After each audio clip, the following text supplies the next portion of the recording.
Yes. In fact, Your Excellency, Where are they going to? I think they will need some money Yeah. to make sure that they can produce more. we have Kenya Industrial Estate. We've told them to off-take, Yes. to off-take from them. Yes.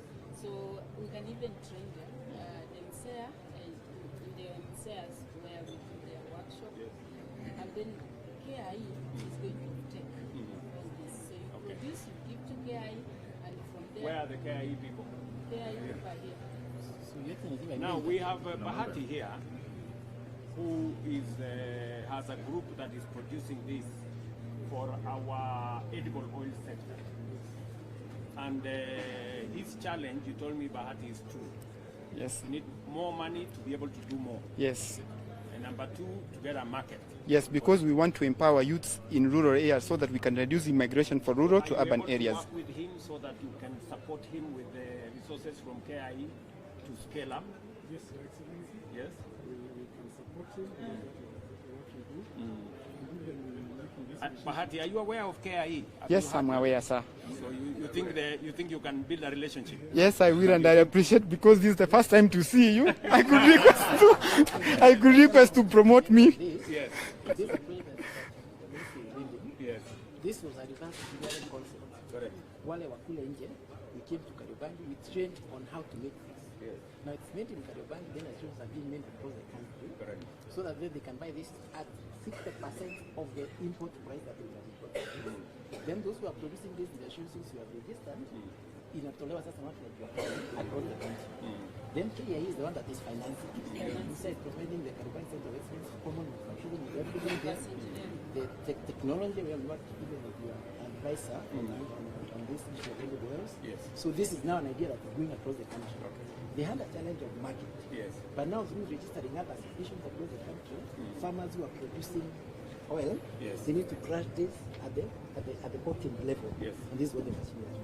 Actually, Your Excellency, So we please, imported Bahati, you tools. have peers here, you have the KIE, they will connect you, and already, my advisory team worked with them because we wanted to look at edible oil. Yes, sir. because we import a lot of edible oil. Yes, sir. We're spending almost 100 billion, and we want to substitute imported edible oil with locally manufactured, whether we do sunflower, whether we do macadamia, somebody has said, and sesame and all the others. Yeah. Yes, sir. So, and soya and all. So, but now this, what you are developing, this technology is going to help us to cascade, to smaller units. Yes, sir. So that even a farmer with an acre or half an acre can find a place where they can press and use the oil. Thank you, sir. It is easy and it does several jobs. Like somebody who is, I was looking like somebody who is in Mombasa can do the coconut oil. Correct. Somebody can do Using the same machine. yes, the same machine. Yeah. Okay, Bahati. Thank you, and you can support me. God bless you, God. Thank you. We talked about scaling. My name is Anthony, Yes, founder of Cowland.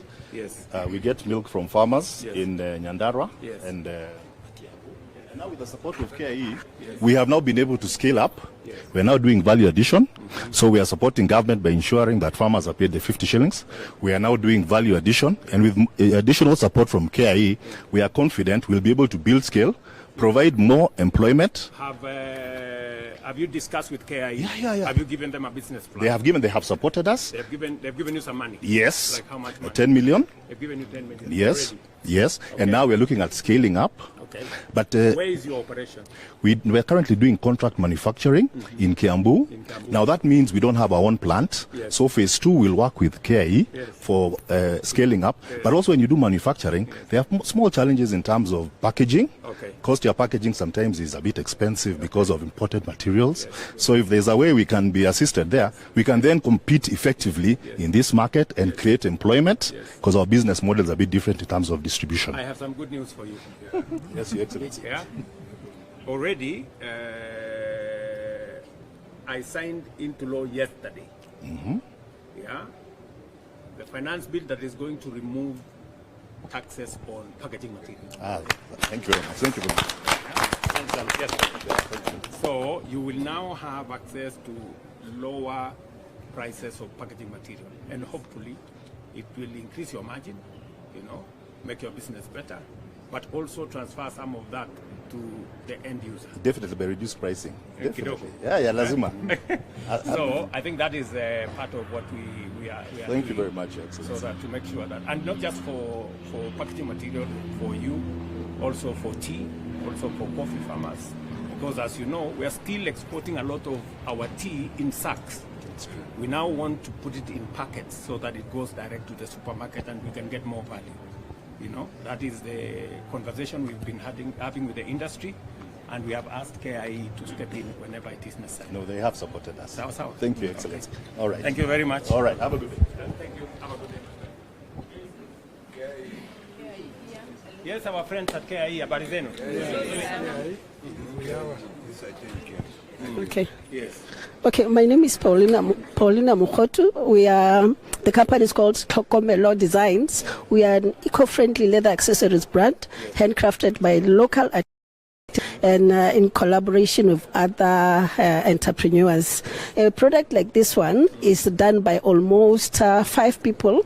I do it at my workshop with 5 people, then I take it to Kariako to go and work on this part. You see, this is handcrafted, and this design was done by... So you take it to Karioko? Yes. There is a common user facility to help you do this. This one is handcrafted. This part is the one that is done at Kariako, the stitching. Yes. Especially when I have bulk order,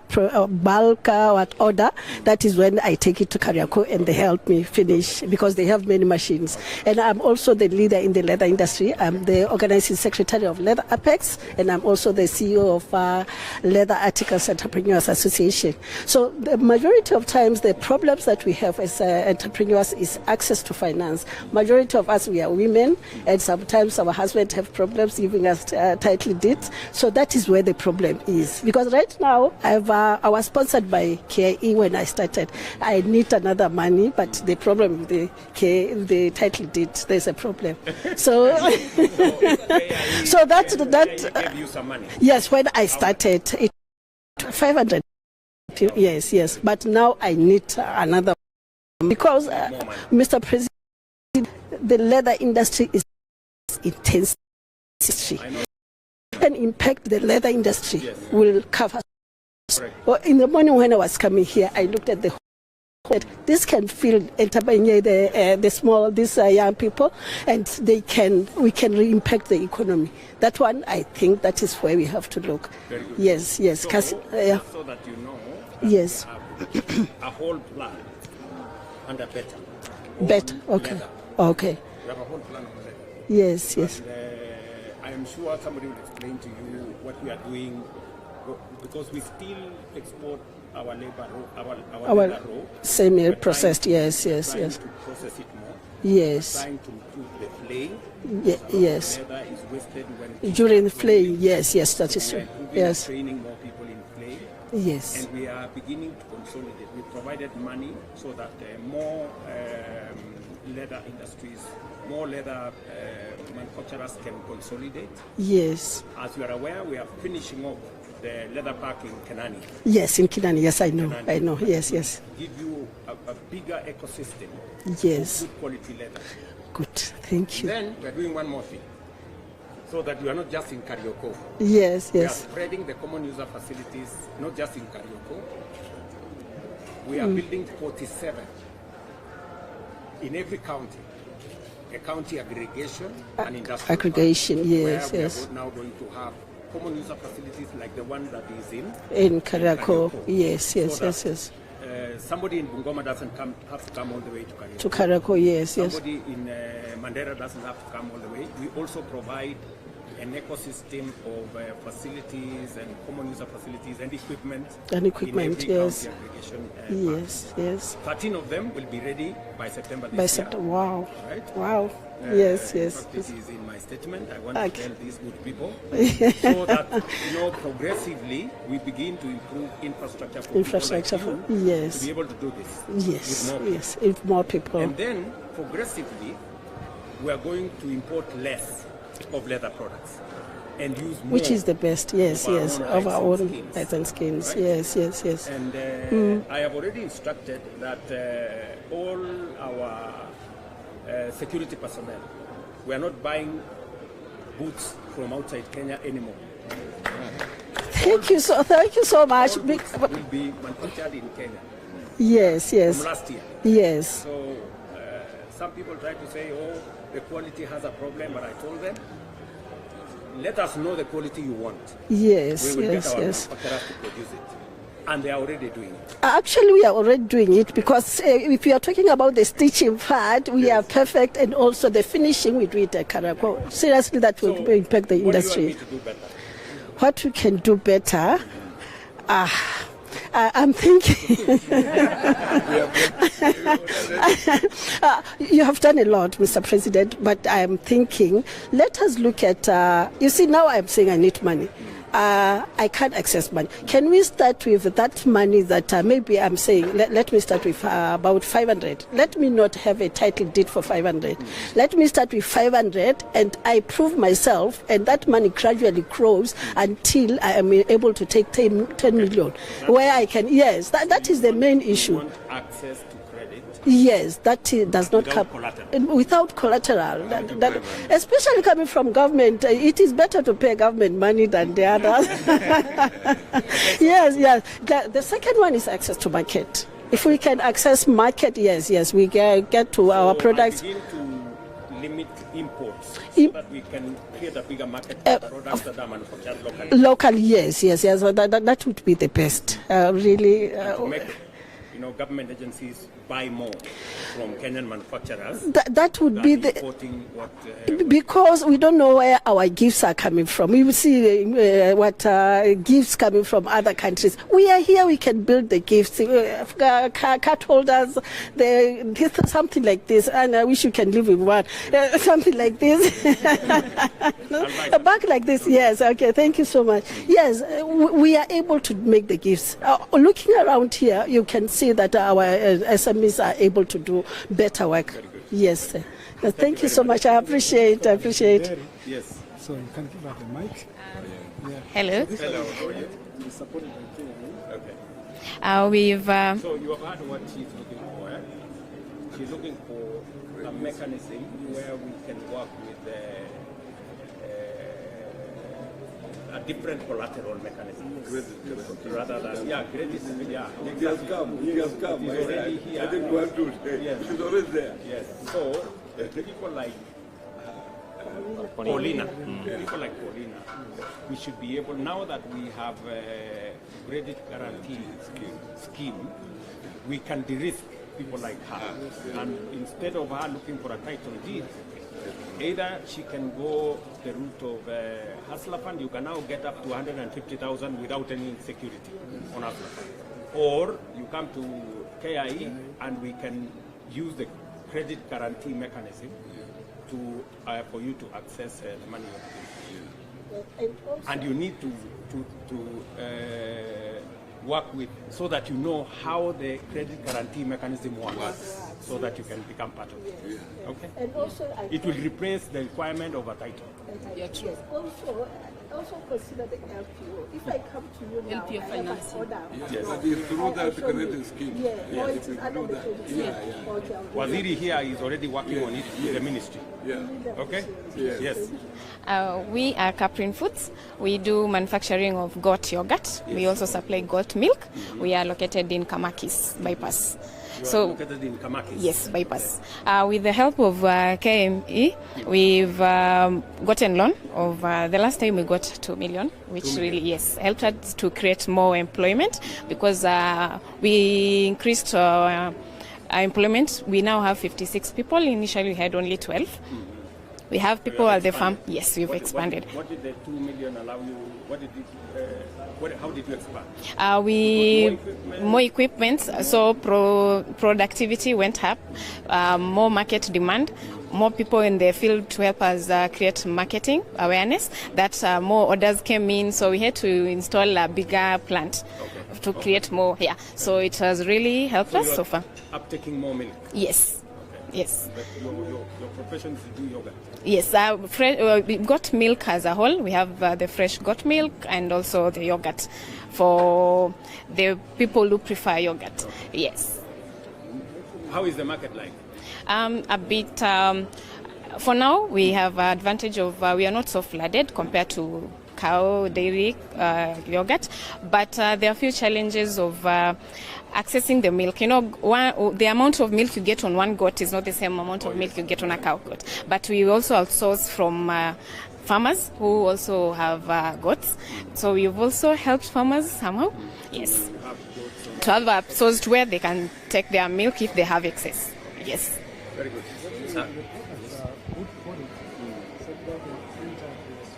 Okay. So she's selling in the supermarket. This shows the quality. Very good. It's quite good. How long does this stay on? Can this stay on? Shelf life is 45 days. 45 days. Yes, Mr. President. Yes. I can just show you our stand here. We're doing something in the construction sector. Yes. So welcome to the Timbertech stand. Yes. We are located in Kiambu Town. Yes. We are located in Kiambu Town. Yes. And we deal with timber-related products. So we have a plant that manufactures each of these products that you see here. So we have clients from all over the country who buy from us. And this is largely for construction, in the construction sector. Yes. Yes. So the interior part of the houses. We've been supported by KICC, and it has really helped us to scale up to where we are at the moment. We would really be glad to even benefit a lot more from KICC with more funds, since it's one of the challenges that we have. Just to be able to do this. How is it different to get money from KICC than from the bank?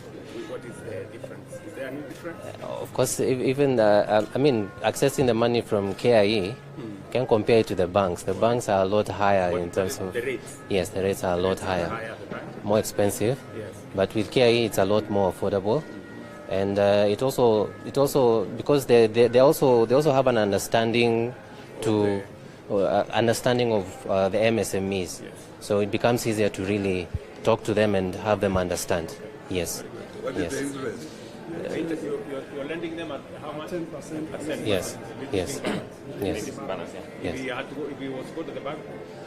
Probably it could be higher. Could be 16 there, 17, 18 there.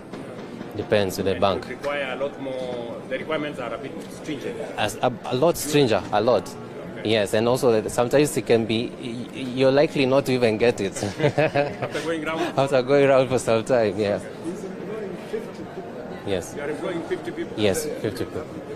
The quality is very good. Yes.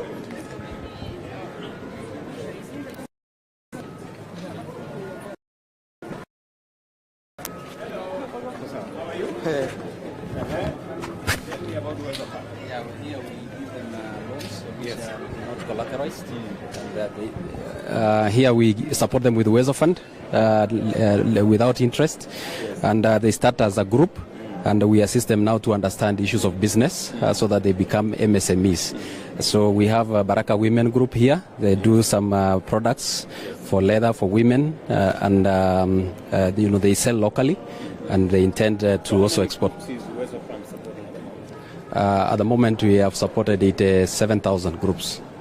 Yeah, from inception. Okay. Yes. How many are currently active? We have over 60 which are active. Yes, and You lend them and yes, repay. yes, and we have. Your rate of interest? We don't charge interest. There's no interest here. So actually, it's to help now the starters who are unable even to get any they don't even have bank statements. They have never even accessed any financial. They usually meet doing some table banking like the chamas. When they meet in their local setup, that is the only evidence we need, as long as they form themselves into a group. So we use social as a collateral. They are coming together, the social capital. Yes. That is what we base on. Yeah. Thank you. I wanted him to say something about labor mobility support. Yes. Yeah. We have also assisted the youth who are unable also to raise the fund for visas and tickets. They are coming together as. Yes. Whenever we have young people who Yes. have gotten a job, Yes, sir. and they don't have money Yeah. for a ticket or Yeah. something, Yeah. support them and Yeah. they pay you. Yes. Yeah. So. Have you started that? Yeah, we have already started. We have supported 221 youths. So 221. Yes. Yeah. We have financed them. Yeah. Yeah. Different counties, in different constituencies. Yes. So we intend to roll out now across the country, whereby now we'll have an engagement with the Ministry of Labor. They'll assist us in identifying across the country. Have you done a collaboration with the Ministry of Labor? Yes, we Labor and Foreign Affairs and Diaspora. We are working together, so then we identify and then we work together and we support. Yes. We have money. Yeah. So we have about 170 Yeah. because we had about 200 million to support. targeted in the pilot phase, which we can easily disperse from here, and then before going to the constituents account. Yeah. But they need to give us people. Okay. Okay. All right. Okay. Thank you, sir. Okay. Very blessed. Umebarikiwa? Yes, thank you very much. Shona nguo. Tunashona nguo. Yes. Yes. Local manufacturer. Local manufacturer, yes. Mnafanyia hii kazi wapi? We do it at Isiri. Isiri. Yes. Okay. Yes. Good. Gilgal Designers. Yes. Ndio nyinyi. Ndio sisi. Haya. Yes. Ni mzuri kabisa. Thank you. Thank you.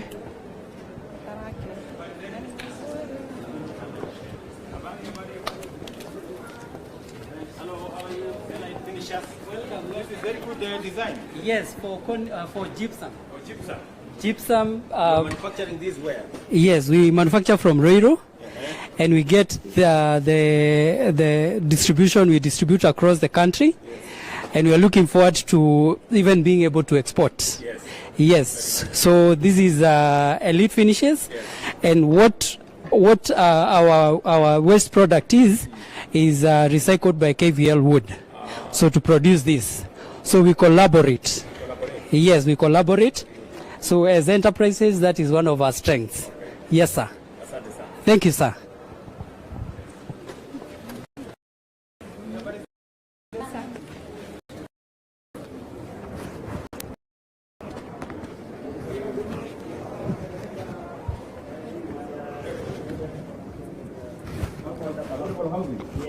Umeongea na watu yangu ya affordable housing wakupange? Ndio unatafuta network. Ndio tunatafuta network ya kukuja hapa kwa sababu mnatusaidia kutupatia pesa. Yes. Na sisi mtusaidie kumarket hizi vitu. Very good. And tutatoa vijana wengi huko kwa barabara, acha kukusumbua. Unatengeneza hii wapi? Natengenezea Kiambu Road. Kiambu Road. Yes. Okay. Lakini tunazileta Gikomba. Tuna supply. So watu wengi sasa wanakuja Gikomba. Nitamwambia Hinga. Yes. Tufanye connection kwa sababu hii hinges, hii door handles. Yes. Tushakubaliana how we standardize. Yes. Ndio muweze kumanufacture in mass. Yes. And then we can support the affordable housing program, but also support your business. Thank you so much. We don't need to import from China. No, we don't have to. Yes. Thank you so much.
you are manufacturing panels. Panels and everything to do with panels and everything to do with ESS. Yes. Yeah, and energy storage systems.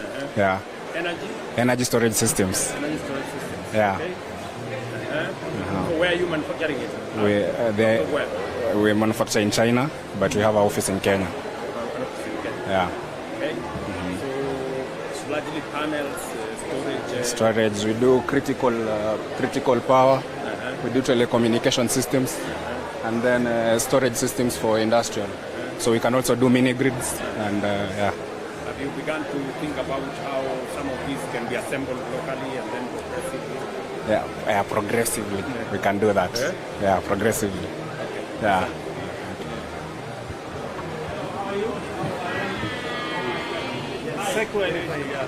We have electric bike for future Kenya and also electricity. Actually. So this is a Chinese company, but we base here in Kenya. So apart from electric mobility, what else? Yeah, everything is full electric. Yeah. Around 130, 1,300. Yeah, 1.3. Yeah. No, 100. 130. Yeah. Okay.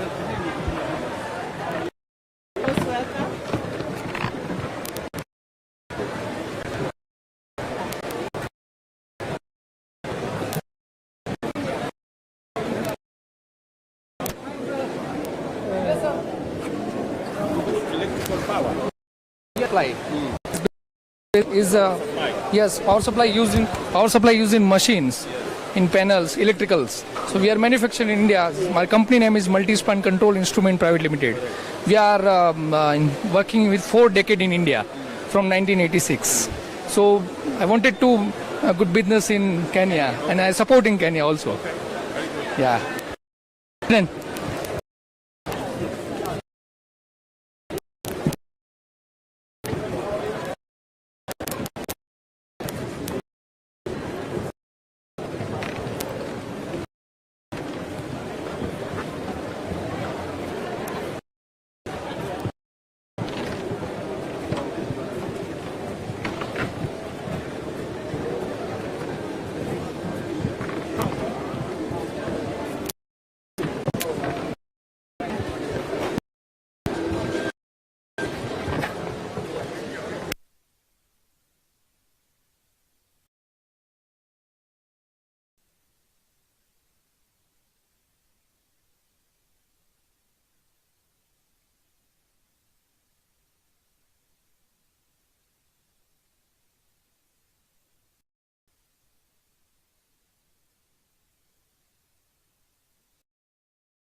President and Commander-in-Chief of the Kenya Defence Forces, Honorable Wycliffe Oparanya, the CS for the Ministry of Cooperative and Micro, Small and Medium Enterprises, MSMEs, Principal Secretaries present, led by PS Susan Mangeni, PS State Department of MSME, representatives from the United Nations, representatives from the International Labour Organization, ILO, bankers, partners, MSME stakeholders, the Hustler Nation present, ladies and gentlemen. Your Excellency, this morning, we gather to celebrate the United Nations International MSME, celebrated under the theme, Enhancing the Role of MSME as Drivers of Sustainable Growth and Innovation. The 2025 celebration marks the 9th year of celebration since the official launch of the MSMEs Day in the United Nations General Assembly on the 27th of June 2017, following a resolution by the United Nations General Assembly 2017 designating the MSME Day to recognize the crucial role the micro, small and medium-sized enterprises in achieving sustainable development goals. And allow me at this point, Your Excellency, to invite Tito Arunga, who is representing the United Nations, just to make some few opening remarks. Tumpigie makofi tafadhali akija to make some brief remarks. Welcome.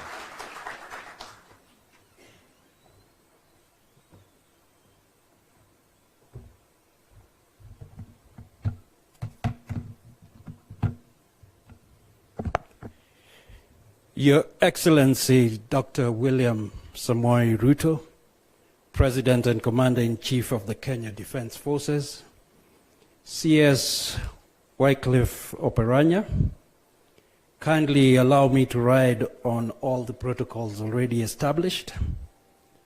The MSME Day 2025 comes at a pivotal moment for development globally.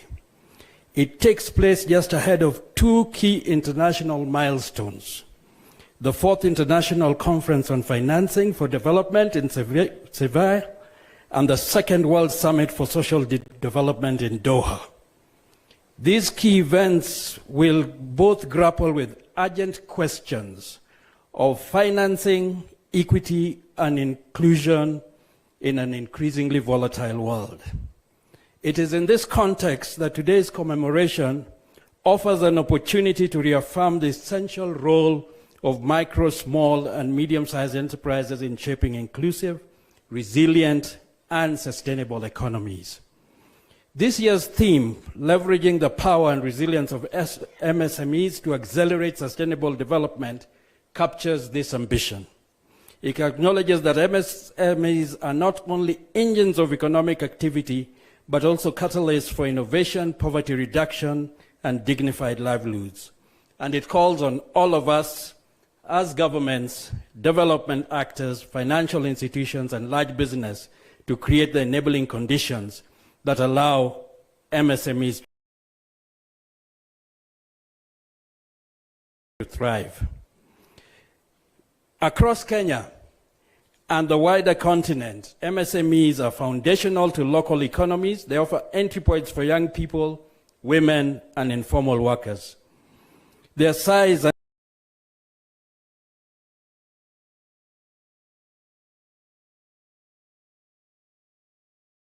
agility allow them to adapt quickly to change and serve underserved populations, often where no formal systems reach. We recognize the challenges they face, especially with the issues around climate shocks, input costs, and some of the incidences. And let me say at this moment, Your Excellency, we see some of the incidents like what we've observed in the country in the last 2 days, where small businesses remain at risk of being left behind. Our hearts really goes out to those business owners and employees who are affected by these situations. Ladies and gentlemen, here in Kenya, the United Nations recognizes that supporting MSMEs is key to unlocking broader progress. Just allow me to share some of our collective results. Through our collective efforts, nearly 5 million people have benefited from skills development and lifelong learning initiative. This includes young entrepreneurs, informal workers, and marginalized groups. In addition, I would like to state that more than 3,500 refugees have also been trained in trades such as welding and mechanics and opening new enterprises. And we also really support and we really acknowledge what the Kenya government has done in supporting MSMEs, and we recognize and have been there to support the prior learning policy, which I think is a very powerful tool, which has allowed over 1,200 informal workers to have their skills certified. This not only opened doors to higher value opportunities, but helps to close formal recognition within these enterprises. So the UN is collaborating with Kenya and our partners, governments such as the Swedish, Canadian, the Rockefeller Foundations, the MasterCard Foundation, in seeing how to create more opportunities and ensuring that no one is left behind. To conclude, allow me to close and leave you with three reflections. First, why does Africa continue to record some of the highest returns on investment globally? Yet our entrepreneurs face some of the highest costs of capital and most risk-averse lending environments. Secondly, how do we harness Africa's digital momentum to support small businesses in rural and informal economies, not just through apps, but through equity in access and digital literacy? And thirdly, how do we build smarter, more coordinated partnerships that maximize every shilling invested in MSMEs, and those at the bottom of the economic pyramid? I would like to say with these three questions, and I really, Your Excellency, for the first time I had the opportunity of standing next to you and seeing how you engage businesses, how you engage the partners in government, and see how do we connect the dots and make things happen for MSMEs. I want to congratulate you for this. It was an excellent observation. I will go back and share and say that, you know, these practical steps are the steps that are going to bring change for our country. I thank you so much, and asanteni sana. Thank you very much. And Your Excellency, I bring you the warmest greetings of Dr. Stephen Jackson, our resident coordinator, along with the heads of agencies, including the head of FAO, Madam Tipo, who were not able to make it, but they send their warmest regards to you. Thank you. Thank you, Bwana Tito. Your Excellency, we also have the International Labour Organization represented. And allow me at this point to now call on Caroline Njoki, the Chief Technical Advisor, to also make some brief remarks. Tumpigie makofi akija. Welcome.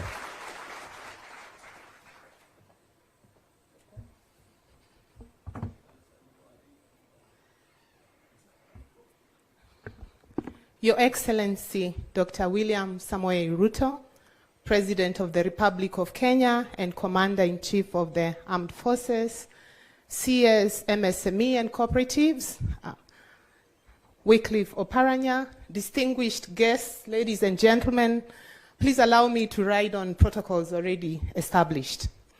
The International Labour Organization is the UN agency for the world of work. In his message on World MSME Day, the Director General of the ILO highlights the critical role of MSMEs as engines of economic growth, innovation, catalysts of social justice, and decent work. And Your Excellency, you have just experienced some of the great innovations that the MSMEs are exhibiting today. Globally, MSMEs generate employment for 2.3 billion people, particularly for women, youth, and marginalized communities often excluded from formal economic structures. In Kenya, this number is up of 90%. You would all agree that's quite substantive. MSMEs are crucial in advancing inclusive growth, productive employment, and decent work. In fact, we cannot speak about employment creation in any country around the world without the critical role of the MSMEs. Addressing barriers that hinder MSMEs from playing an even more impactful role is at the heart of the ILO's mandate and work in Kenya. And some of these, of course, have already been mentioned: access to affordable finance, the digital divide, shortage of skilled human capital, and poor working conditions due to the high levels of informality. SMEs, as my colleague from the UN just spoke, are also more vulnerable in times of crisis like what was experienced this week. What, therefore, are we doing to support MSME growth in Kenya, Your Excellency? One is supporting the governance frameworks for the SME sector, including the MSME policy that is now going through public participation, the State Department strategic plan, which will be launched later today. And we are also supporting cooperatives, because cooperatives and MSMEs are interlinked, as evidenced by the mandate of the ministry that you have set up. The ILO has supported the Kenya Cooperative Sector Transformation Strategy, which has shaped the State Department strategy and the review of the bill and regulations. Two, we are working on business development. Contrary to popular belief, not everyone can run a business. We need the tools to be able to do that and do it successfully so that there is scale and subsequently employment creation. The ILO has the world's most widely used entrepreneurship training model in the world. It is called the Start and Improve Your Business. This tool meets entrepreneurs where they are, at the point of thinking of a business idea or at the point of growth. We've rolled out a network of trainers with key business support institutions, including the Chamber of Commerce, the Women Enterprise Fund, etc. And so that these trainers support existing funding frameworks, whether it's the Hustler Fund, etc. And these we also accompany with financial literacy, so that when people get their Hustler Fund, when they fully at whatever time, that this is actually going towards not just consumerism, but also growth of business. We are also supporting transitions from informality to formality, working closely with the Jua Kali Federation, the Chambers of Commerce. At the county level, we are providing capacity building on the how, because we talk about formalization, but as a small business with one person, two people, what are the concrete steps that I take to formalize? So we are making it easier to understand and sort of handhold businesses on their formalization journey. Ultimately, formalization of businesses opens up doors to accessing finance, increased productivity, access to markets, and more, but also very importantly, decent jobs. In collaboration with the TVET ecosystem in Kenya, we are supporting responsive skills development so that MSMEs have the talent they need. If we are pressing oil, do we actually know how to press it? And do we have substantial talent to develop that? Your Excellency, ladies and gentlemen, the ILO commits to sustain its technical and financial support to Kenya's MSME sector towards more and decent jobs. Happy World MSME Day, and asanteni sana. Thank you very much, Ms. Njuki. Your Excellency, we'll now transition to the panel discussion. But before that, Your Excellency, sir, Embu University have a song that they wrote specifically for MSMEs, known as Biashara Ndogo. So at this point, I'll ask that the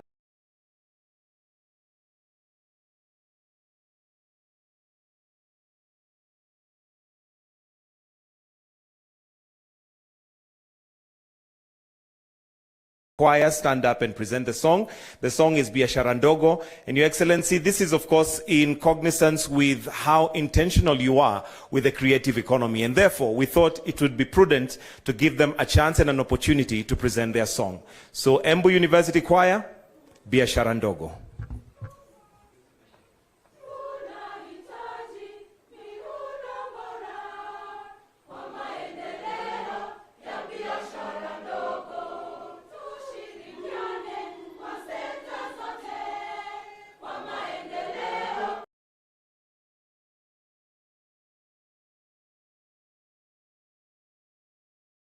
Yeah.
Asanteni sana Embu University Choir. At this point, Your Excellency, allow me to invite PS Susan Mangeni, who will then introduce her panel and transition to the panel discussion. We can welcome her with a clap.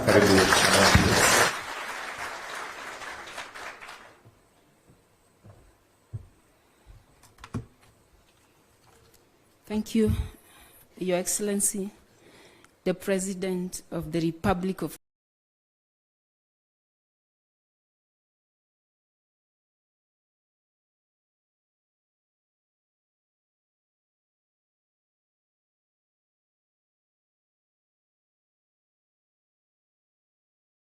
Kenya, Dr. William Samoei Ruto, my Waziri FCPA, Dr. Wycliffe Ambecha Oparanya, the UN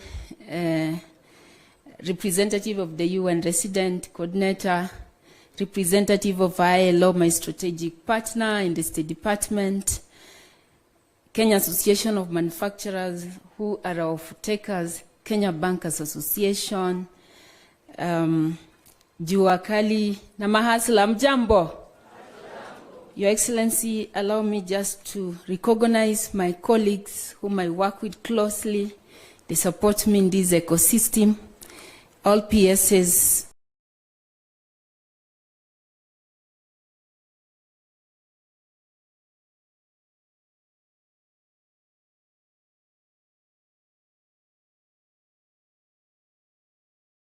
who are here with us kindly stand up so that I can get to recognize you.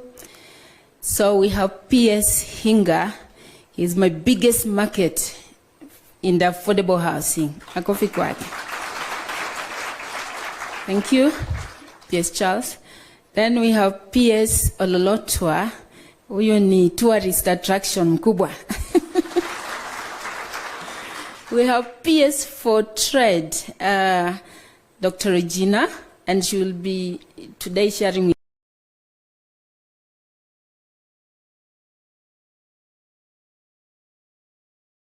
us on how to access these huge markets across the country, across the world. Okay, I think we hit several others. So, Your Excellency,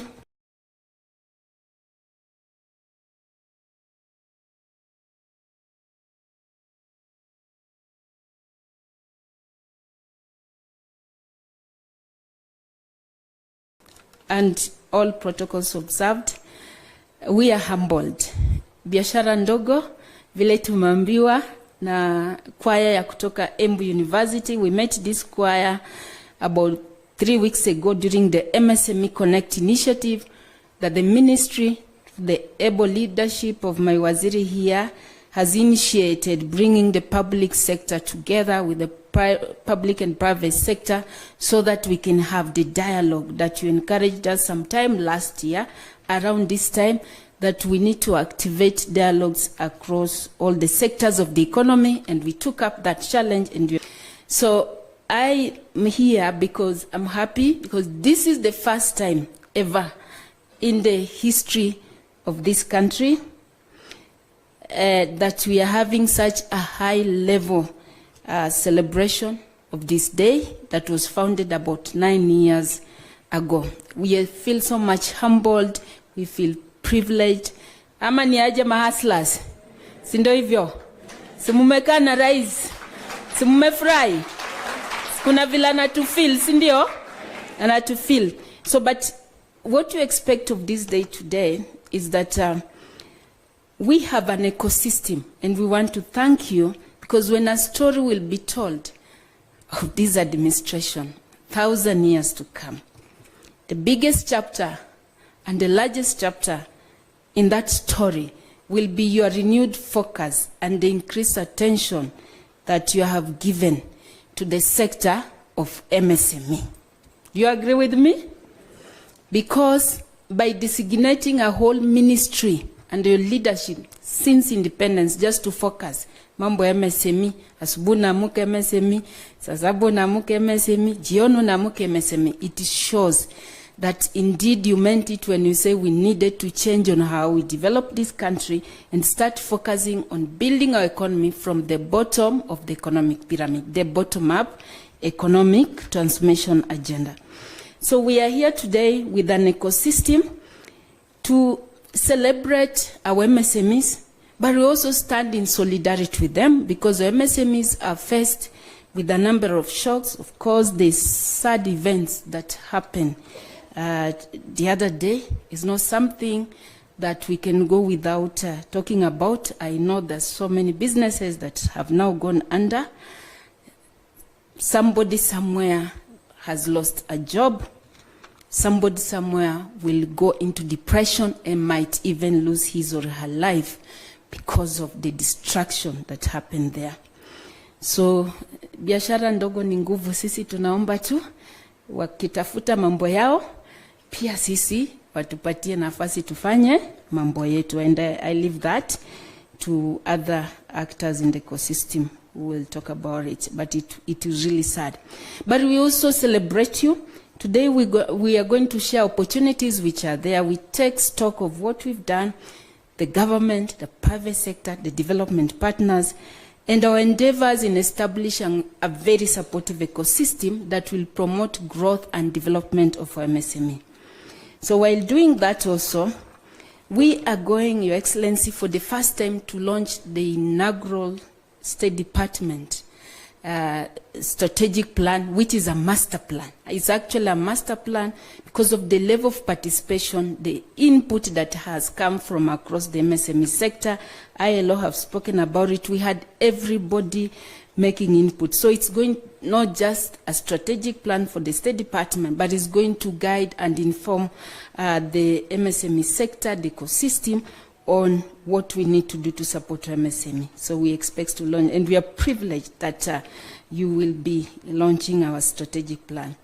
And therefore, in recognition of the robust ecosystem, and they are willing to support us, allow me now to invite my panel, and it's a dialogue. Your Excellency, this is a dialogue. At some point, we may actually ask you also, because you also to share with us what your government, what our government has in store for MSME. So allow me to ask the first panel to walk in the stage. Representative from CEO for CAM, please. It's a 30 minutes. It's a dialogue. You challenge us to dialogue, every economic sectors to engage in some sort of dialogue. His name is Tobias Orlando. Makofi kwake. Allow me to call in the CEO for Kenya Bankers Association. Makofi. Allow me also to call in the representative, the gentleman in charge of SME banking, Equity Bank. Where are you? Makofi. Allow me to call in the PS for housing, my biggest market ever in the last 2 years. PS Charles Hinga. Allow me also to invite the PS for trade, who will help us to see how do we facilitate trade to happen across borders. Dr. Regina. Then, last but not least, the Jua Kali Nguvu. Karibu, Nguvu Kazi. The CEO for Jua Kali.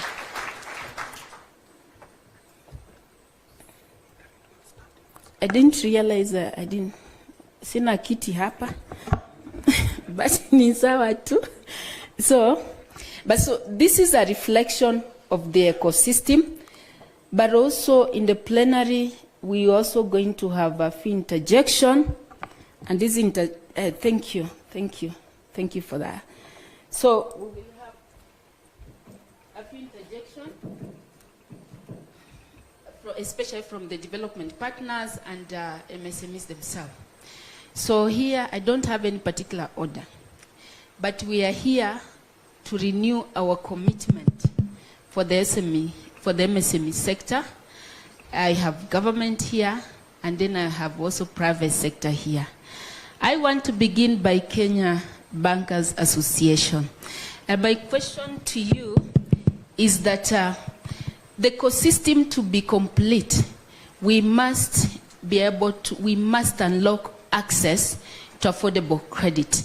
If you look at the events that happened 2 days ago, we have MSMEs who have been crying. I had just taken a loan of 2 million. Everything has come down. How am I going to recover? What can you tell that MSME? Yeah, thank you, Your Excellency. We were on these grounds with you last year in October, and we gave a commitment to be able to double our support to MSMEs. So we were at 75 billion contribution in 2024.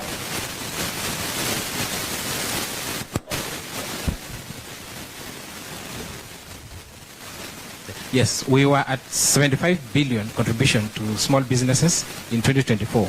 So this year, as collectively, all banks, we committed to be able to double that number to 150 billion. I'm happy to report that from January to May, we're at 81 billion. So we look forward to actually being able to surpass that target of 150 billion. I'm happy to report that from January to May, we're at 81 billion. So we look forward to actually being able to surpass that target of 150 billion. Yeah? Because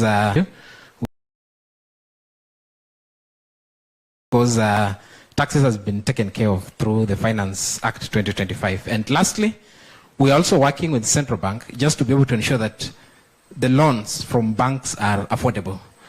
We have had an assessment which doesn't lead to those affordable rates. So currently, we are at the tail end with Central Bank to be able to ensure that we have an assessment tool to assess you better and ensure that you can be able to get affordable credit from our local banks. Thank you.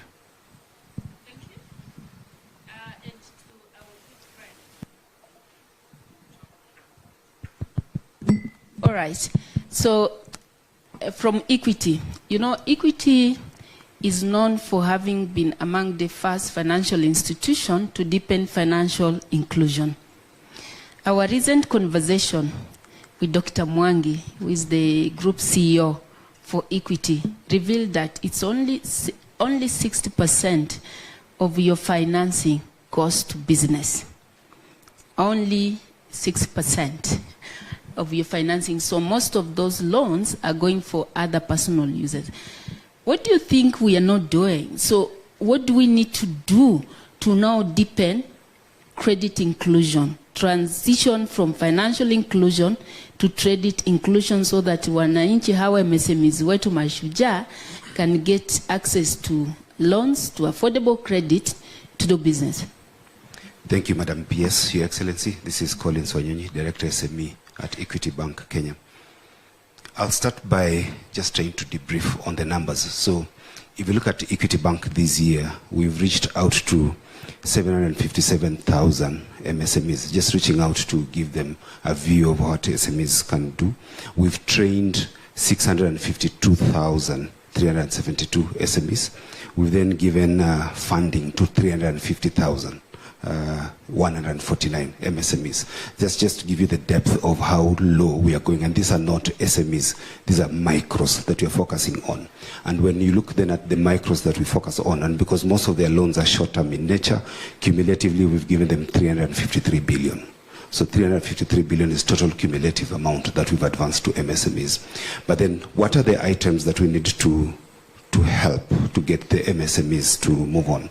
I'm happy that we have a PS Hinga here. We're having discussions with his ministry, and one of the things we're looking at is if I'm able to get a domiciliation letter that confirms that this Juakali artisan has been contracted for X level of work, and the payments will come within a period of Y, I'll be able to advance them. And if you look at how we've done that ecosystem, the maximum amount we can give to an SME, that from it's a minimum of 1 million to a maximum of 250 million that's available to access to these MSMEs. So the funds are there, it's just how to work on that mechanism of sending that.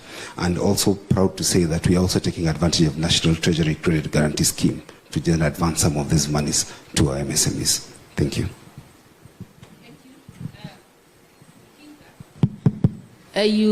You've told us, and I know we've had this conversation, you have 11 billion Kenyan shilling word tender for Juakali and for Madirisha, and all those. But now tell us, what do you think what is the uptake, first of all, of those tenders, and what are Juakali saying outside there, so that the commitments that Equity and the Kenya Bankers Association are making, we see what is it that we can do so to increase the uptake of this opportunity? Thank you very much, PS. I think allow me to set the scene. We live in this country, and you know that we have a broken housing market where 70% of your urban population lives in the slums. Then you have a problem. It is one thing to discuss it. It's another thing to have a plan. So you have we have a program where we are fixing an existential problem where the do nothing is just going to make the situation worse. We also have a situation whereby we are food insecure country, and we know if you look at our breadbasket counties, we are subdividing the land and putting up real estate. And therefore our arable land is getting smaller and smaller. So that is important because we are solving an existential problem. Now, while doing that, and because the biggest question that Kenyans asked is why housing and why housing now? It is very important to understand why are we having this program, and despite the noise that has been there, we have stuck with it. We are doing that because the dividend of fixing a multi-generational problem has also created opportunities. And these opportunities lie in enterprise, in job creation. You all know that when you read history, whenever the world had an issue with the economic meltdown, progressive leaders, FDR during the Great Depression, President Obama, just to quote two, in the Great Depression, they focused on building, and you build out of that depression. President Obama did the same thing. And we have a president here who, equally, when he came into office, we were struggling with the challenges of post-COVID, and equally we had the war in Russia and Ukraine that was affecting our supply chain. Now, so what that has created is an economy that is not creating enough jobs. At the same time, you have a situation whereby you have a massive urban migration. We have over 500,000 people who are moving to urban areas every year. And then you have got almost 800,000 young people who are joining the job market every year. You must have a plan. And that's why housing is a great opportunity to invest, because of the great supply chain that exists in housing. If you forget for once that housing is 4 walls and a roof, and you think about every component that makes a house, each one of them is an industry. So we have a problem which then creates what we call a consumptive demand. Therefore, we have taken a program, we are targeting 200,000 homes, and I want to just give you a few statistics leading to the 11 billion. Number one, we are at 148,000 units under construction. Now, we could have easily said, okay, let's import all these doors and windows because maybe in China they make them faster and maybe they make them cheaper. But we said we want to invest in our people, because our people know how to make doors and they know how to make windows and all the other stuff. Most of you here are in that sector. So we took a chance on you, and we ring-fenced products that we know you make. The other thing that we did, we were very deliberate in removing the middlemen. In the past, we knew that between the opportunities and yourself, the people who are actually doing the job, there were many people who make more money than you who is actually making those doors. So we decided to go direct, and we're going directly to the Juakali Association. We have organized you, and we have given you direct opportunities. Here with me today, I don't know where they are, I have 4 beneficiaries, one from Kibra, Soweto, whom we have given 700, he's here at the back there, if the PS has a chance. Maybe someone should pass a mic to him. He looks rich. Because I think it is time for you to hear from the real people who are benefiting, because sometimes it sounds like a story. In a minute. So the Kibra group has 720 million shillings worth of work Now, you know, 720 billion shilling is not small change. You know, there are not many businesses, actually big businesses, that have got that kind of opportunity. So just the Kibra group that is doing 4,054 units, they have got 720 million. We have got Mukuru as well. I have somebody from Mukuru. I asked them to come here today as well, that have benefited the first phase, where His Excellency the President handed over keys. They have done the doors and the windows. The first phase, which is about 6,000 units, they have a contract of 200 million. Again, it is not a story, it is true, and they are getting the contracts directly. We also have Roiro, where I think was one of the first one that we did the groundbreaking with His Excellency the President, nearing completion. They have another contract of 120 million. So all these 720, 200, and because we have got over 200 sites for housing all over the country, it aggregates to 11 billion shillings. 11 billion shillings. I'm sure. So that is really a testament of what you can do when you're fixing an existential problem, but you have a deliberate plan. And that is really what this housing agenda is all about. So sometimes you misunderstand why are we sticking with this housing? Because on one hand, people are saying, why are you focusing on housing instead of focusing on jobs? It is because housing, you fix the housing problem, you fix jobs. You know, so we have a lot to say, but because of the interest of time, and I get very passionate about this because this is real, it is changing people's lives. And by the way, guess what? Not only are they getting those billions of shillings, they are also the new homeowners.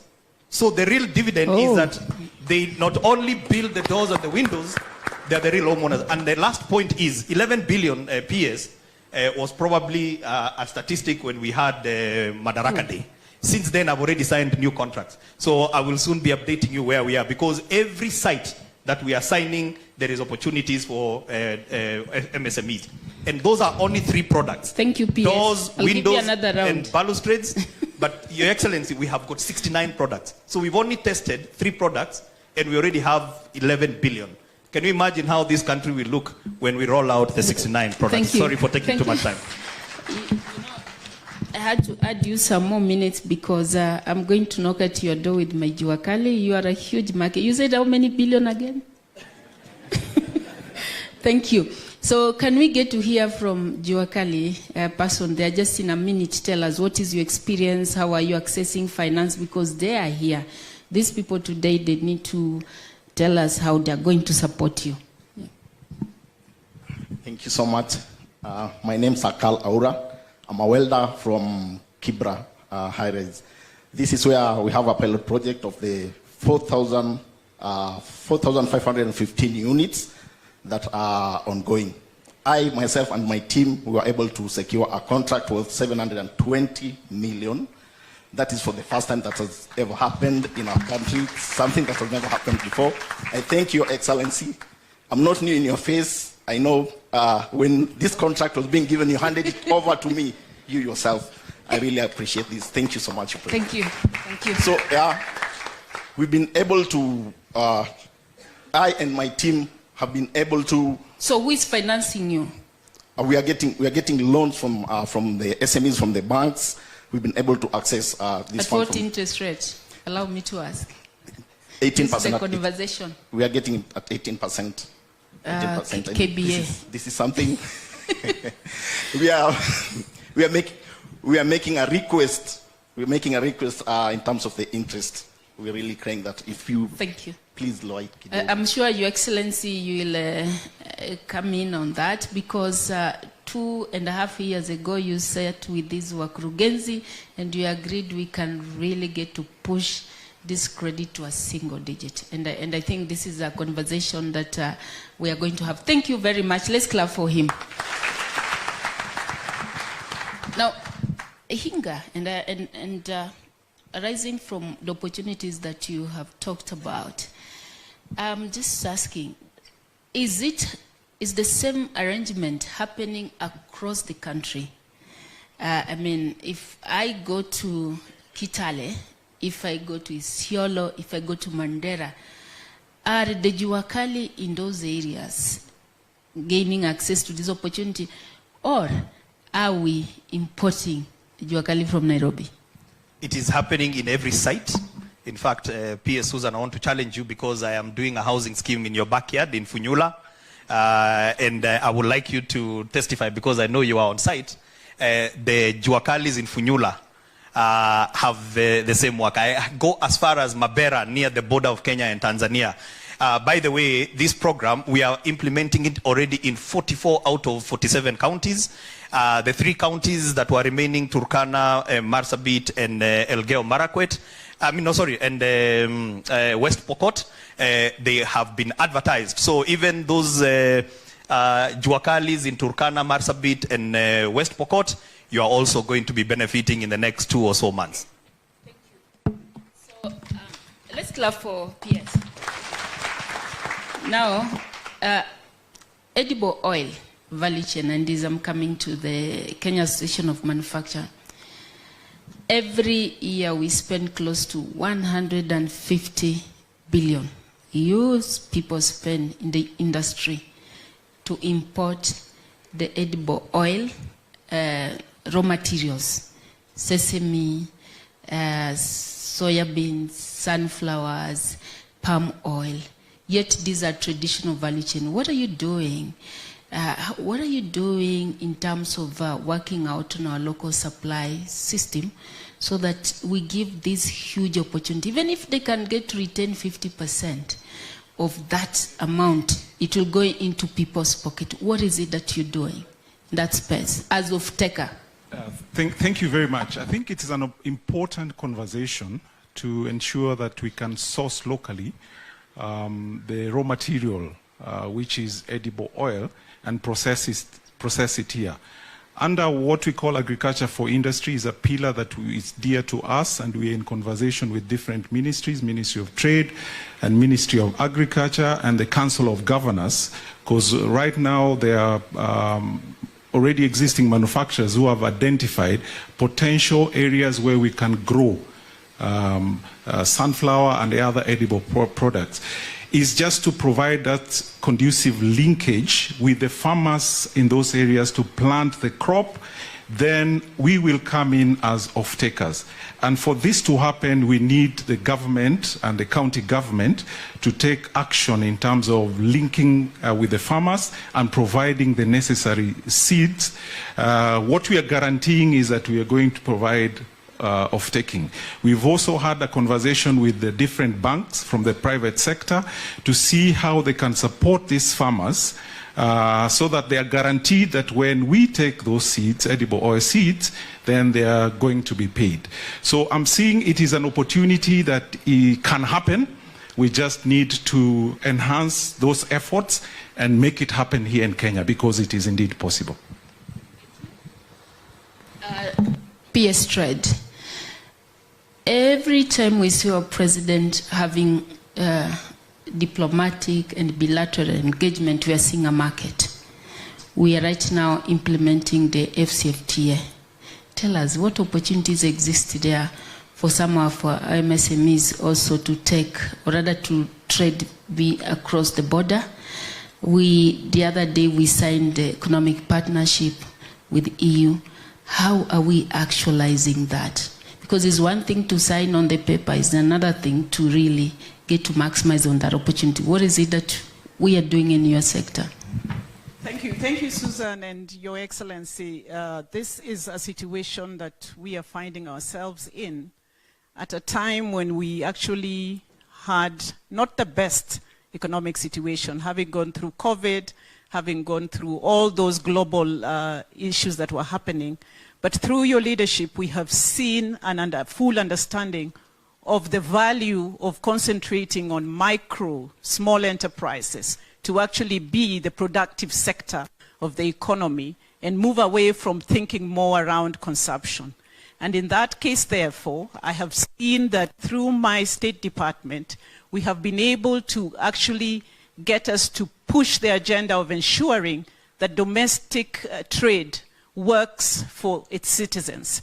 Hence, the really big push for the macro and small scale industries so that there's a lot of production around value addition, making our products more competitive and fetching higher prices in the markets out there. This therefore means that when we are going into entering agreements with the European Union, the UAE, the Africa Continental Trade Agreement, we are really focusing on ensuring that we stop taking to the market our raw materials, but send to the market the value-added products that we are producing locally. Hence the reason why today is a very important day for us, because we are really getting to get the MSMEs to understand that they can not only produce for the domestic market, but there's potential for them to actually export out there. So, Your Excellency, your move for really getting us to focus on a market-oriented kind of economy, where we make sure we protect our local industries, but empower our industries to produce so that they're able to satisfy the local demand as well as have excess that can be used in the global market. Principally, what we have done in this agreement is now to make it open, and thank you to you, Your Excellency, for really pushing us to enter into negotiations with China, to enter into negotiations with the EU, so that we actually start serious negotiations around trade that is beneficial to us as a country, because trade has actually been very imperfect for a very long time.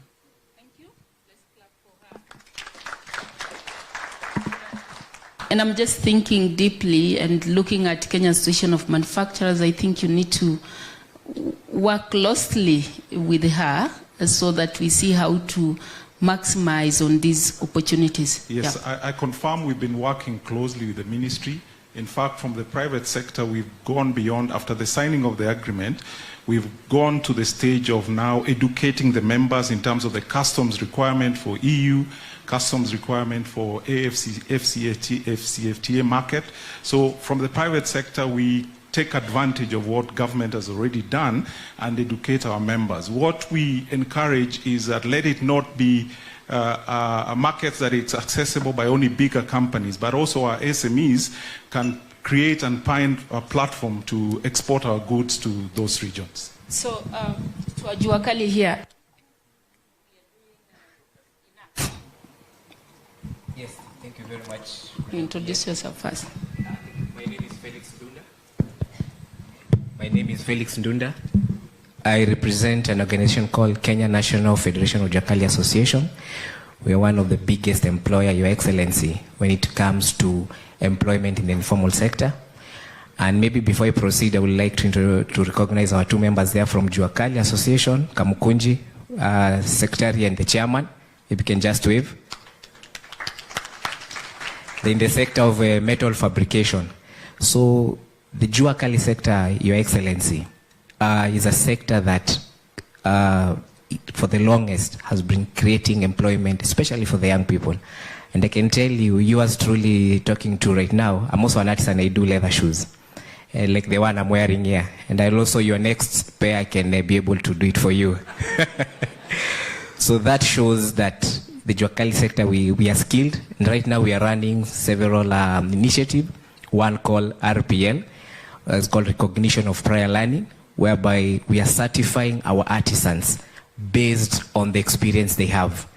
And mostly we are doing that through the affordable housing. And I want to reiterate what the PS Hinga said, that yes, this affordable housing is a true story. It is not a story ajaba. And you can see most of our members are being able to plug into the affordable housing.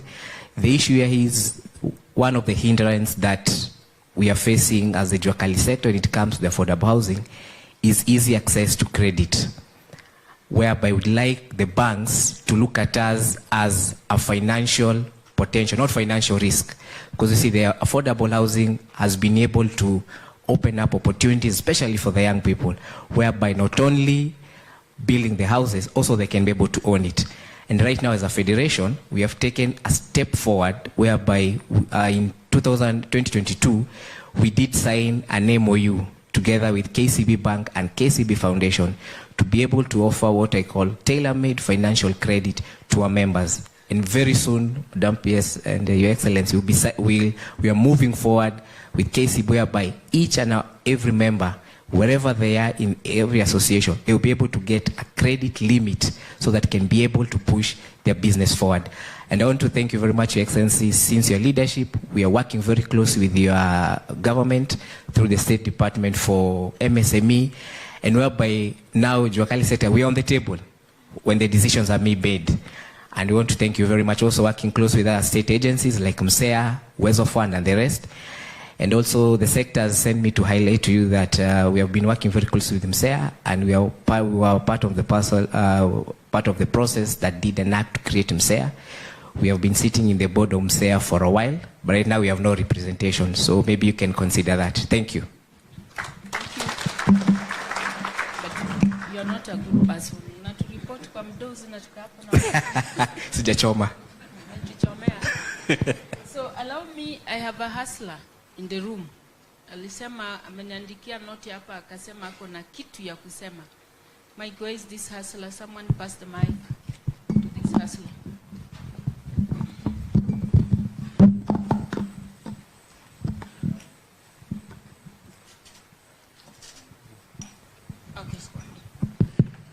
Okay, kwanza nishukuru Mheshimiwa Rais kwa nafasi hii.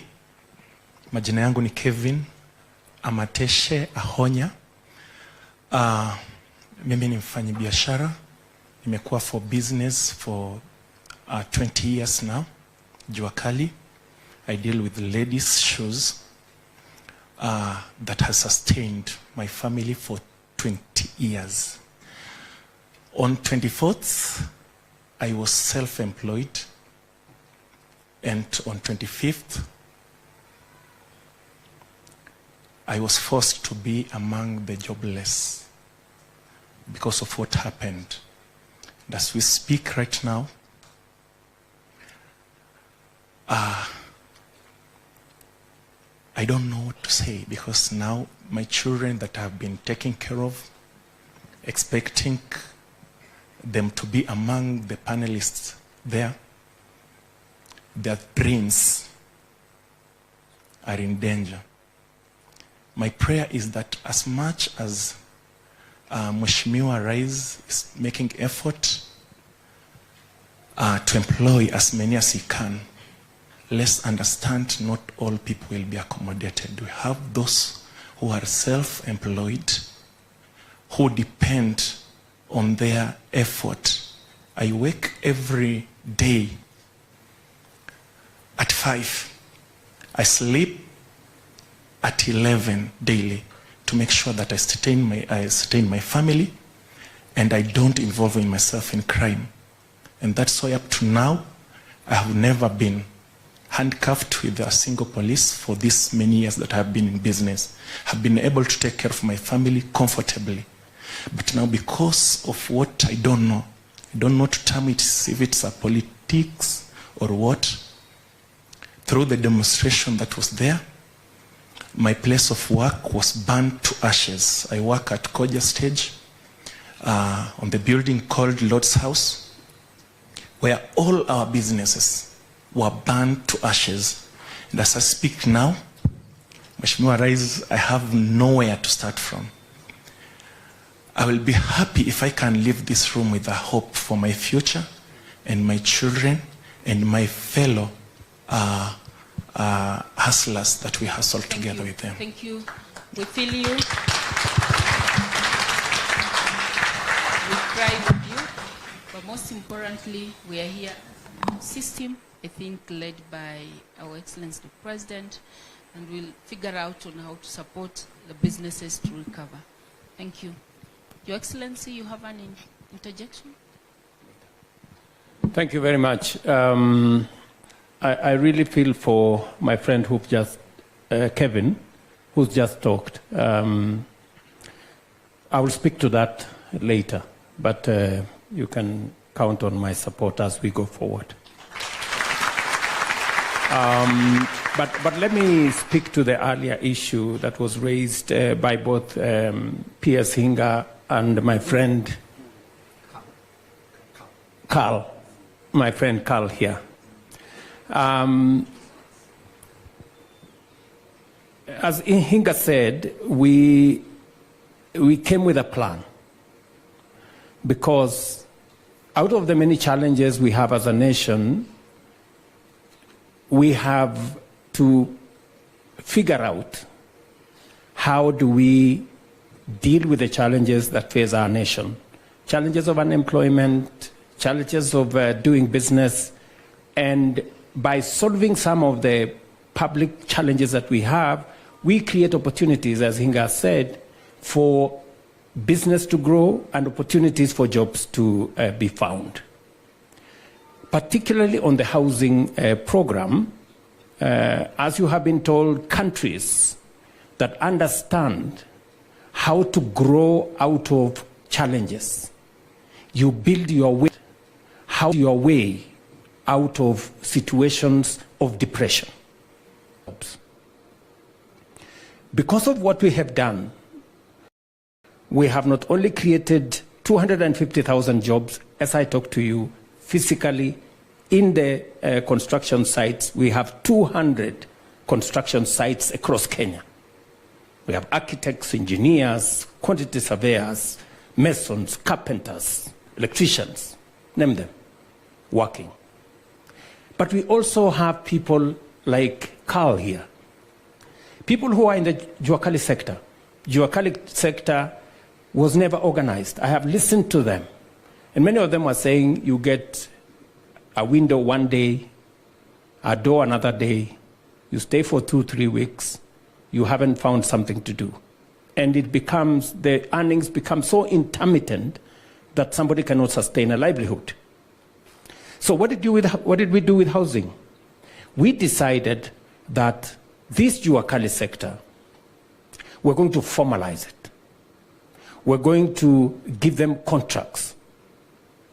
And when we designed the whole housing program, we made it intentional and deliberate that we are going to give a separate contract to the contractor who is doing the civil works. We are going to have a separate contract for all the other products, including doors and windows and hinges and everything else that we have in that space.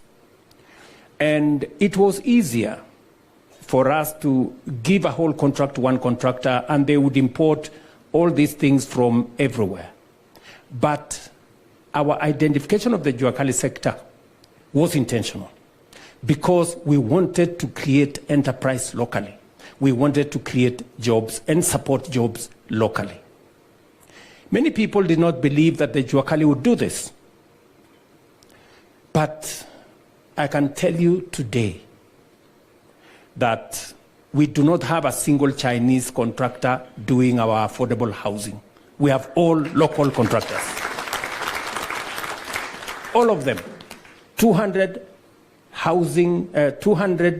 sites, 148,000 housing units are being built by local contractors. That's number one. Number two, the Juakali that was informal, the Juakali that nobody believed in and did not have quality products, we have sat down with them and we have told them we're going to give you a contract. I remember when the initial, we put together the people in Dagoretti Corner, in Ngong Road and Kamkunji and Kariobangi, and they didn't even have a name. So they came up with what was it? Ngogamka, because it was Ngong Road, Kamkunji, and Kariobangi, you know? And they wondered how this was going to happen.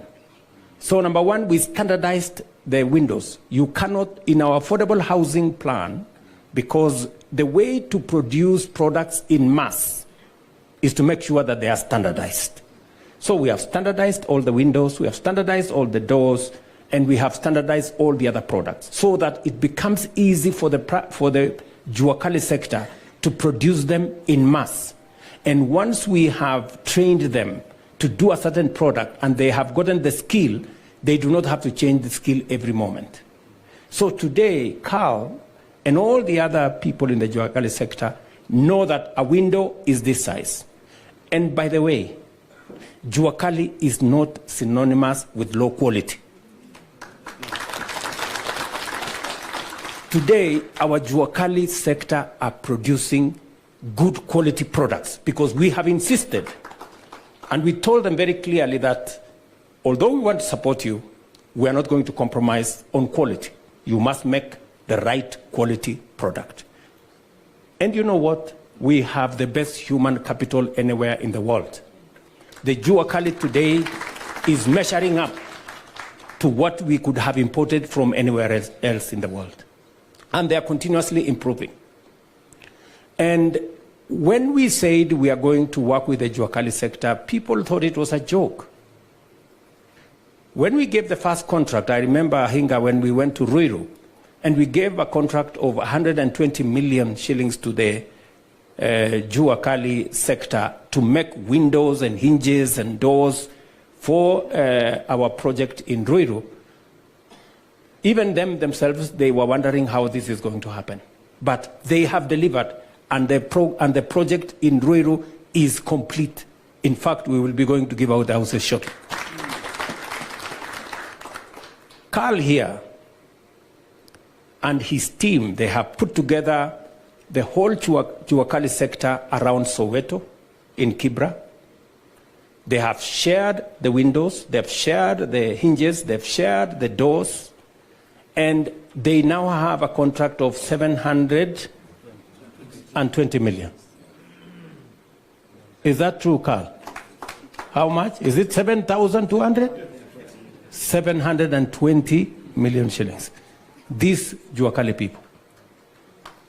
A contract of 720 million would ordinarily be funded by the World Bank or something,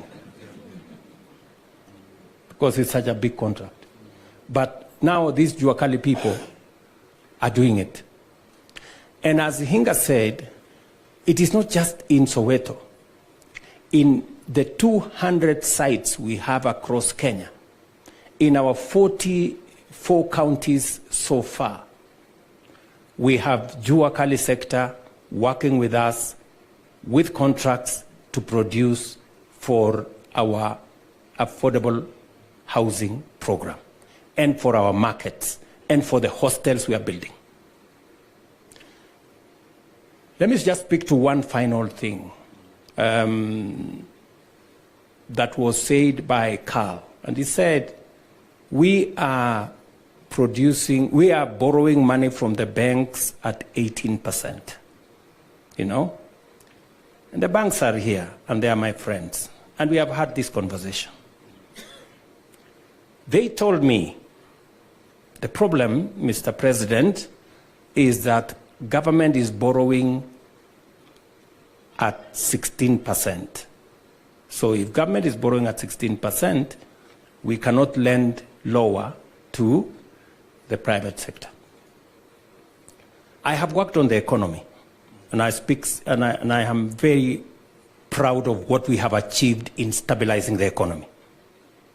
We've brought down inflation from 9.6% to 3.8%. We've brought down the exchange rate from 165, now we are at 129. We have brought down TB rates. And I want to ask these good people from the bank. We brought down the borrowing of government on treasury bills from 16% where we were when we had the conversation. Now the TB rate is 8.5% from 15. Your interest rates to Carl is still at 18%. Please explain to me. You know? I mean, that's the question. You know? You told me, Mr. President, reduce borrowing by government, because if you are borrowing at 15, we cannot lend to Carl at lower. Now, I have done my part. I have reduced borrowing on TB bills now to 8. I have actually reduced it by half. You are still explain to me, why are you still at 18% to CAL, please? This is really the conversation we must have. And I appreciate that the banks are lending to the MSME sector. You've just told us you have lent 81 billion shillings. Part of that lending is to CAL and others. But you see, you need to be fair,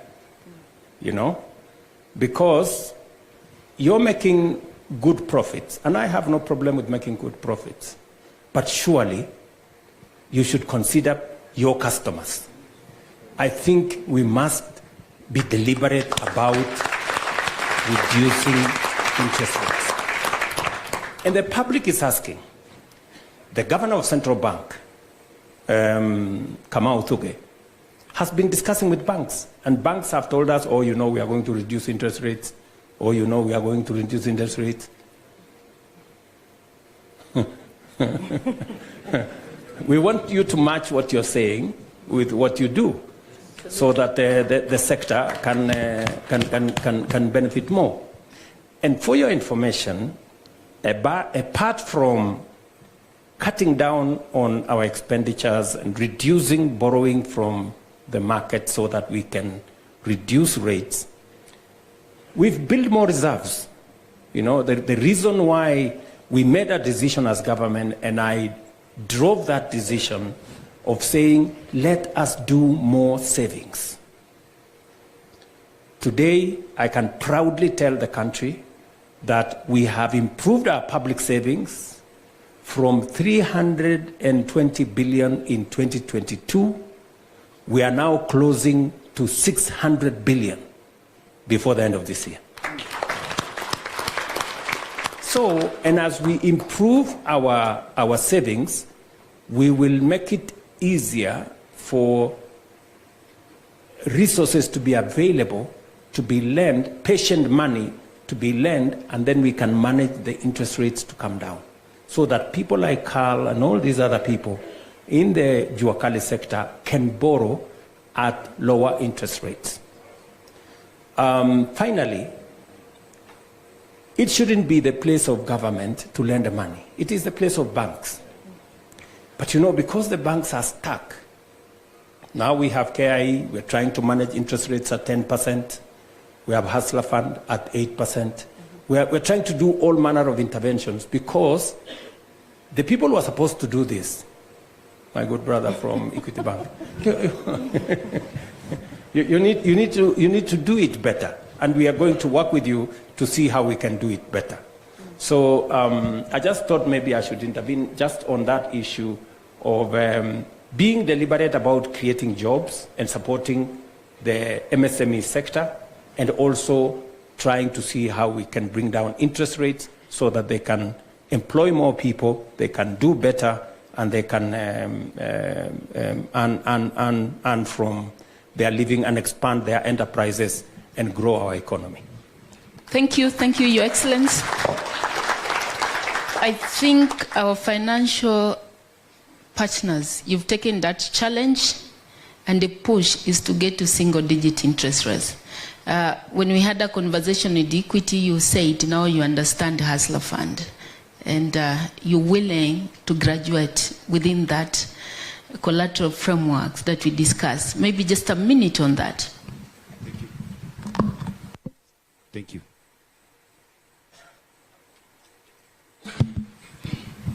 Thank you, Madam PS. Your Excellency, a week ago, our GCO did lead our delegation to the ministry, and personally I got the first-hand experience to understand the Hustler Fund. When I say you talk about Hustler Fund on TV, and what Madam PS told me, I got, if I had to do an exam, I'll get A in that exam. So what we reviewed with Madam PS is out of the 26 million members on Hustler Fund, the government has done grading. So we have the 9 million who have been upgraded, and we're looking at splitting those into two. So we have the 4.6 million who are grade 1. So we are working to do an enhancement so that we can incorporate them into full banking. And our GCO gave a commitment of 1 month that we should be coming to you to demonstrate how we've upgraded the 4.6 from Hustler Fund into the mainstream banking. And he also gave a commitment that we have the second level of the 4.4 million. As part of our Equity Group Foundation, we'll have an incubator program to take them through the process of how to move from the listing phase that they were and move into proper banking. So our commitment was to then have all the qualifying members from Hustler Fund to move into our digital lending program. And to just emphasize our digital lending program, MSMEs can qualify up to 5 million shillings and they can borrow that digitally. So that was our commitment from the GCO to the Madam PS. And they are co-chair of that program. Thank you. Excellency, in the interest of time, allow me just a minute to bring in a development partner, GIZ, who's also talk about their commitment on behalf of all development partners. The reason being, when we talk about development partner support, what comes to JZ, is there someone pass the mic to her, please? Irene, you can stand up and get the mic. It's only 20% comes through our budget, 80% they implement directly. So we're trying to say, how do we also get to have sight of the programs they support and how do we align them to our priorities, so then we get to start witnessing impact in the MSME sector. And I really want you also to speak about your plans for capacity building. Thank you. Thank you so much, PS Susan, Your Excellency. I would want to say that what GIZ is doing is only making what is good already better. The government of Kenya has already done a lot in terms of supporting MSMEs to grow, and that's also our intention, to facilitate that process that has already been started by the government of Kenya.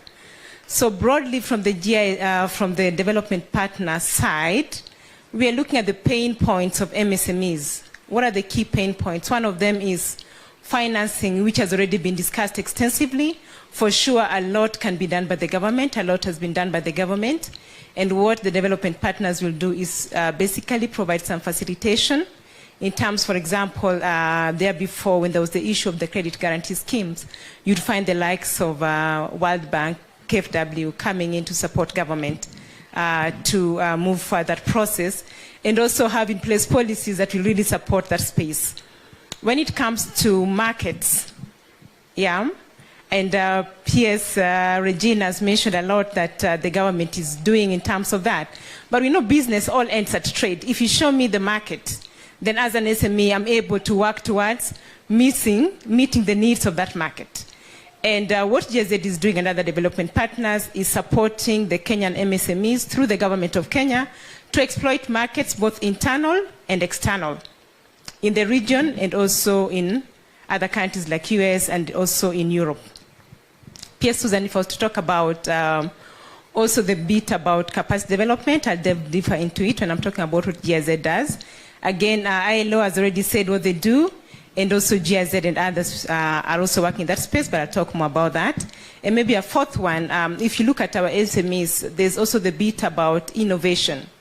What exactly are we doing to create new products? Or is it just business of, if so-and-so has a boutique and that's doing well, I also go ahead when I get some money and move into doing a boutique? Or can I, around the same boutique idea, create something fresh and new that can also give me money and give me an edge above the rest? So, and also innovation, when you're talking about the more serious innovation, coming up with new products, how do we go about that process? GIZ is also working, and other development partners, to support MSMEs. But now let me talk about what GIZ is doing in terms of capacity development. That is really our core of what we do, and that is in the space of MSMEs. So what we've done, we've worked with a few institutions to, first of all, keep it, to review their curriculum so that they have a good curriculum that can not only be used by them, but can also be used by other BDS providers across the country. There before, when we were more focusing on the private sector, we also supported a good number of BDS service providers to be able to offer their services well. When it comes to, again, the issue of BDS, again, upon the request of PS Susan, what we have done is now we are looking into having an accreditation framework that will accredit BDS service providers. If you're saying that MSMEs are really the core of job creations, they create about 80% of jobs in the country, but then ILO is going to tell you about what is the quality of the jobs. And not that MSMEs want to pay little money, they're not making much profit, but how can they make much profit if their business skills are not improved? And that's what you're trying to do, to hone their business skills so they can be able to be more profitable. So in terms of that, PS Susan, like you said, there's the accreditation framework that we're doing. And then above that, together with the other actors in this space, we are looking at how can we have functional business development centers so that these are not programs that are led by development partners, but that Kenyans and the government of Kenya can actually have centers. Thank you. Where they can do this. Thank you so much. Thank you. Let's clap for her. So we have a lot that we can talk about, but I just want to appreciate your renewed commitment. I think we still have pending conversation on the issue of access to finance. I think, Your Excellency, we still need a round table with them. And also access to sustainable markets. We'll be taking that forward. And from our side as government, we have His Excellency the President, who is also going to share the key milestone and what we are going to do looking into the future. And to MSMEs, from where we sit, we want to say the door is open, we are there, let's keep on talking, and let's keep on seeing how we can be able to support your business to grow. Thank you very much. Let's give another round of applause to our panelists. So, munaweza enda. Hivyo tu. Hivyo tu, asanteni. You know, and Hinga, you and this man of equity sit together to see how we can bring that interest rates and then we increase the uptake. Asanteni sana. Tuwapigie makofi watu wetu. So just allow me now.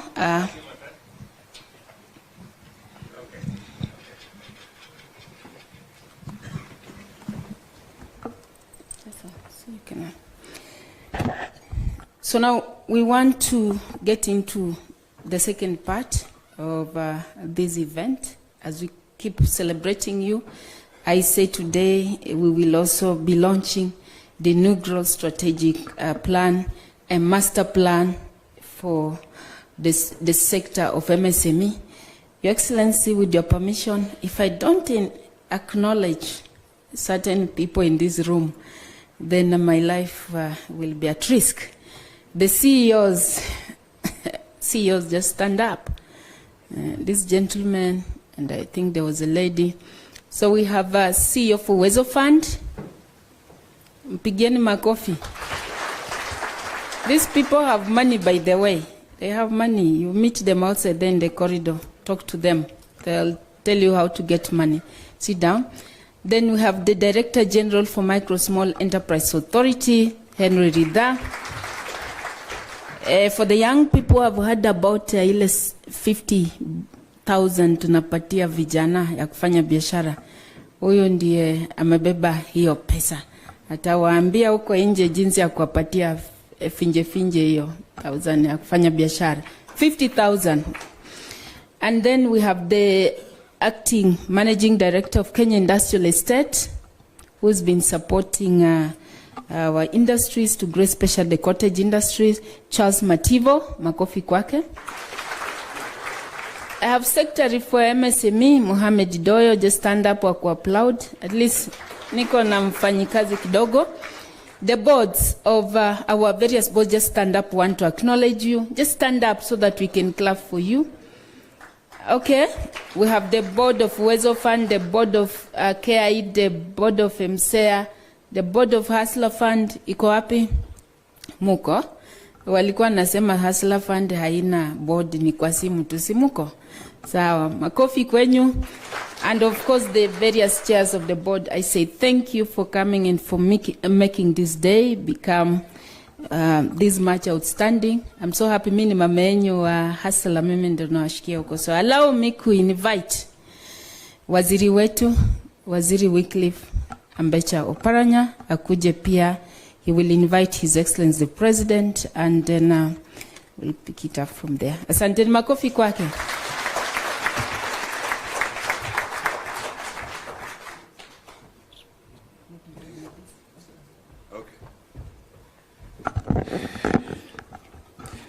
Your Excellency, the President, Mheshimiwa William Ruto, the President of the Republic of Kenya, and the Commander-in-Chief of our Defense Forces, the PSS who are here, thank you for coming from various ministries, the chairs of the various agencies within MSME sector, the chairs and the board and the members, staff within the ministry, ladies and gentlemen.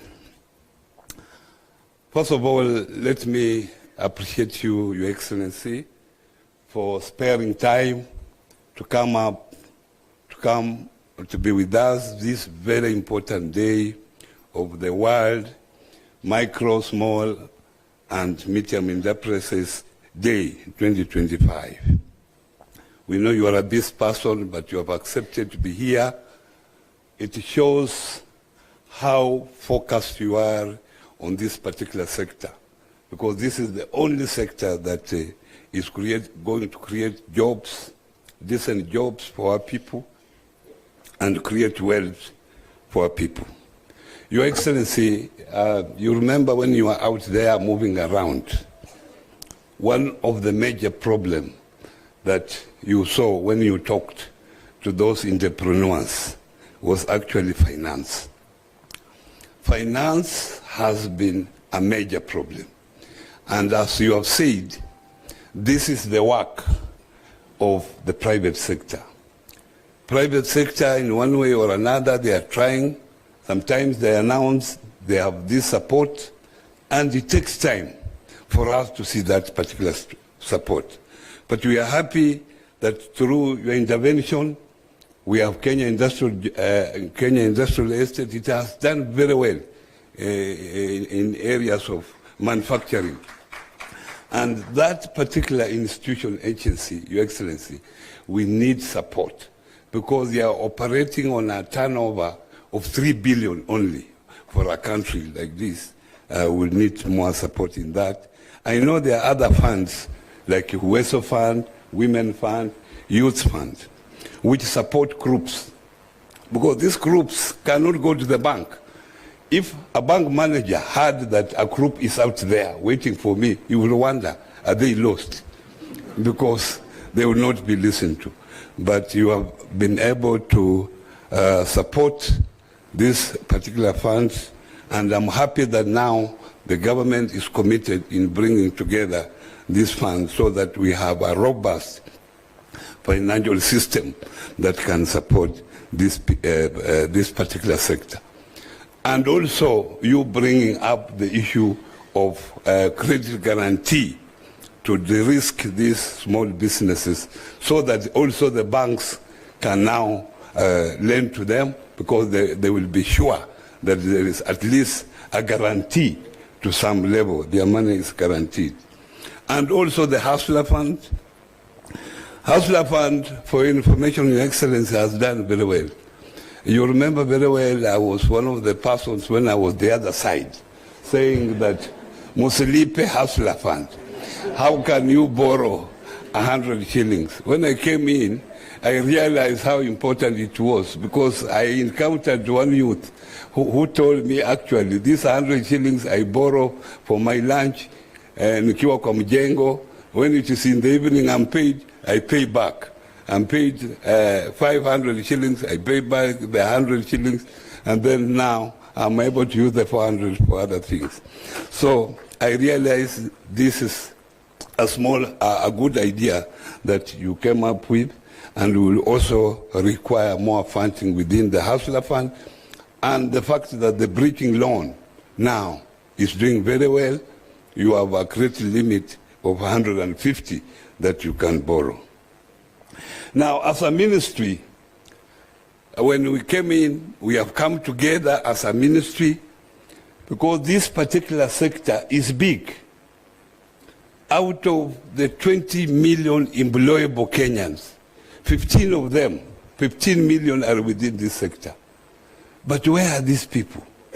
So where are these small businesses? Even Nairobi only.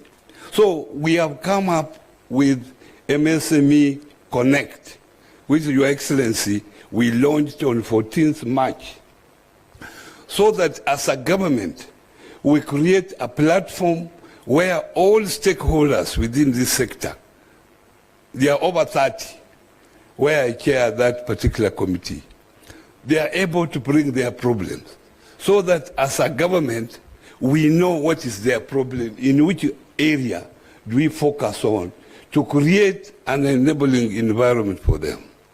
We had the first meeting here on 14th March, and 2 weeks ago, we had a meeting in Meru. And that's how the products of our meetings, this choir that is entertaining us. We were able to meet them there, and we invited them for this particular function. And our next focus, we are going to Mombasa in 3 weeks' time for the same purpose. That is the MSME Connect. Now, on savings, part of our responsibility is to mobilize Kenyans to save. You have already said, Your Excellency, that now Kenyans have saved 300 billion, now they are on 600 billion. But most of them are through the formal structures, those who are in employment. But now as a ministry, we are emphasizing the issue of savings within the informal sector. And within the informal sector, those who are able to enter into Hustler Fund, there is a component that you save for your future. Because even if you are in formal sector, you will reach a time that you will retire. So we have that arrangement that you can save through Hustler Fund, and we can also save informally. There is already an organization established by His Excellency the President called NEST that you can use to save informally when you are in the informal sector. Market access, you heard market access is an issue, and I wanted to bring to the attention of this gathering that we are going to have a big conference here. It's called the East African Community Trade Fair that brings together all MSMEs. It is a big function. I had the privilege of attending one in Southern Sudan last year in October, and it was very big. We are grateful that it's now coming to Kenya, and it will be there around November. So you prepare to bring what you produce so that you are able to exhibit and also connect with other people in the East African community. That is now networking, and as Kenyans, we expand the market. When we were in Southern Sudan, we found that Kenya actually dominates that particular fair, trade fair. So be aware that you prepare. It will be around November or first or second week of December, depending on the availability of the president. I'm happy of the quality. I saw what was happening there, and I think this is the best direction. With little support, we'll be able to change this particular sector. Lastly, we are engaging the State Department of Planning so that we carry out a survey of this particular sector. The last survey was done in 2016. We want to know where particular specialty, particular groups, which sector, craft, where are they dominant? Are they dominant in Eastern, so that we are able to bring up common user facilities in that region, so that we improve on quality of the products that you give. Those are the only comments I had, ladies and gentlemen, and I now want to take this opportunity, ladies and gentlemen, to welcome Your Excellency the President to make your remarks. Karibu, karibu sana. Yeah.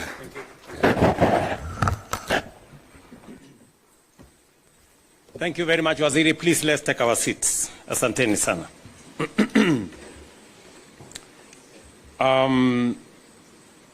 Distinguished guests, ladies and gentlemen, good afternoon.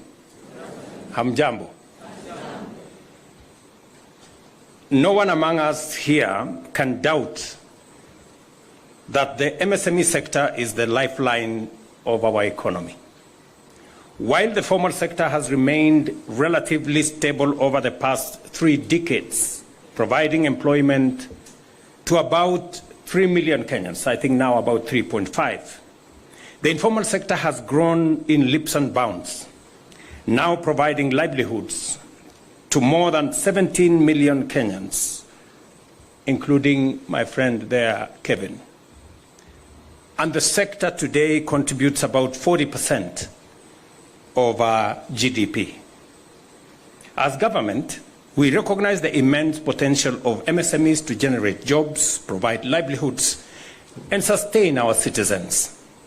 That is why MSMEs are one of the 5 core pillars of the bottom-up economic transformation agenda.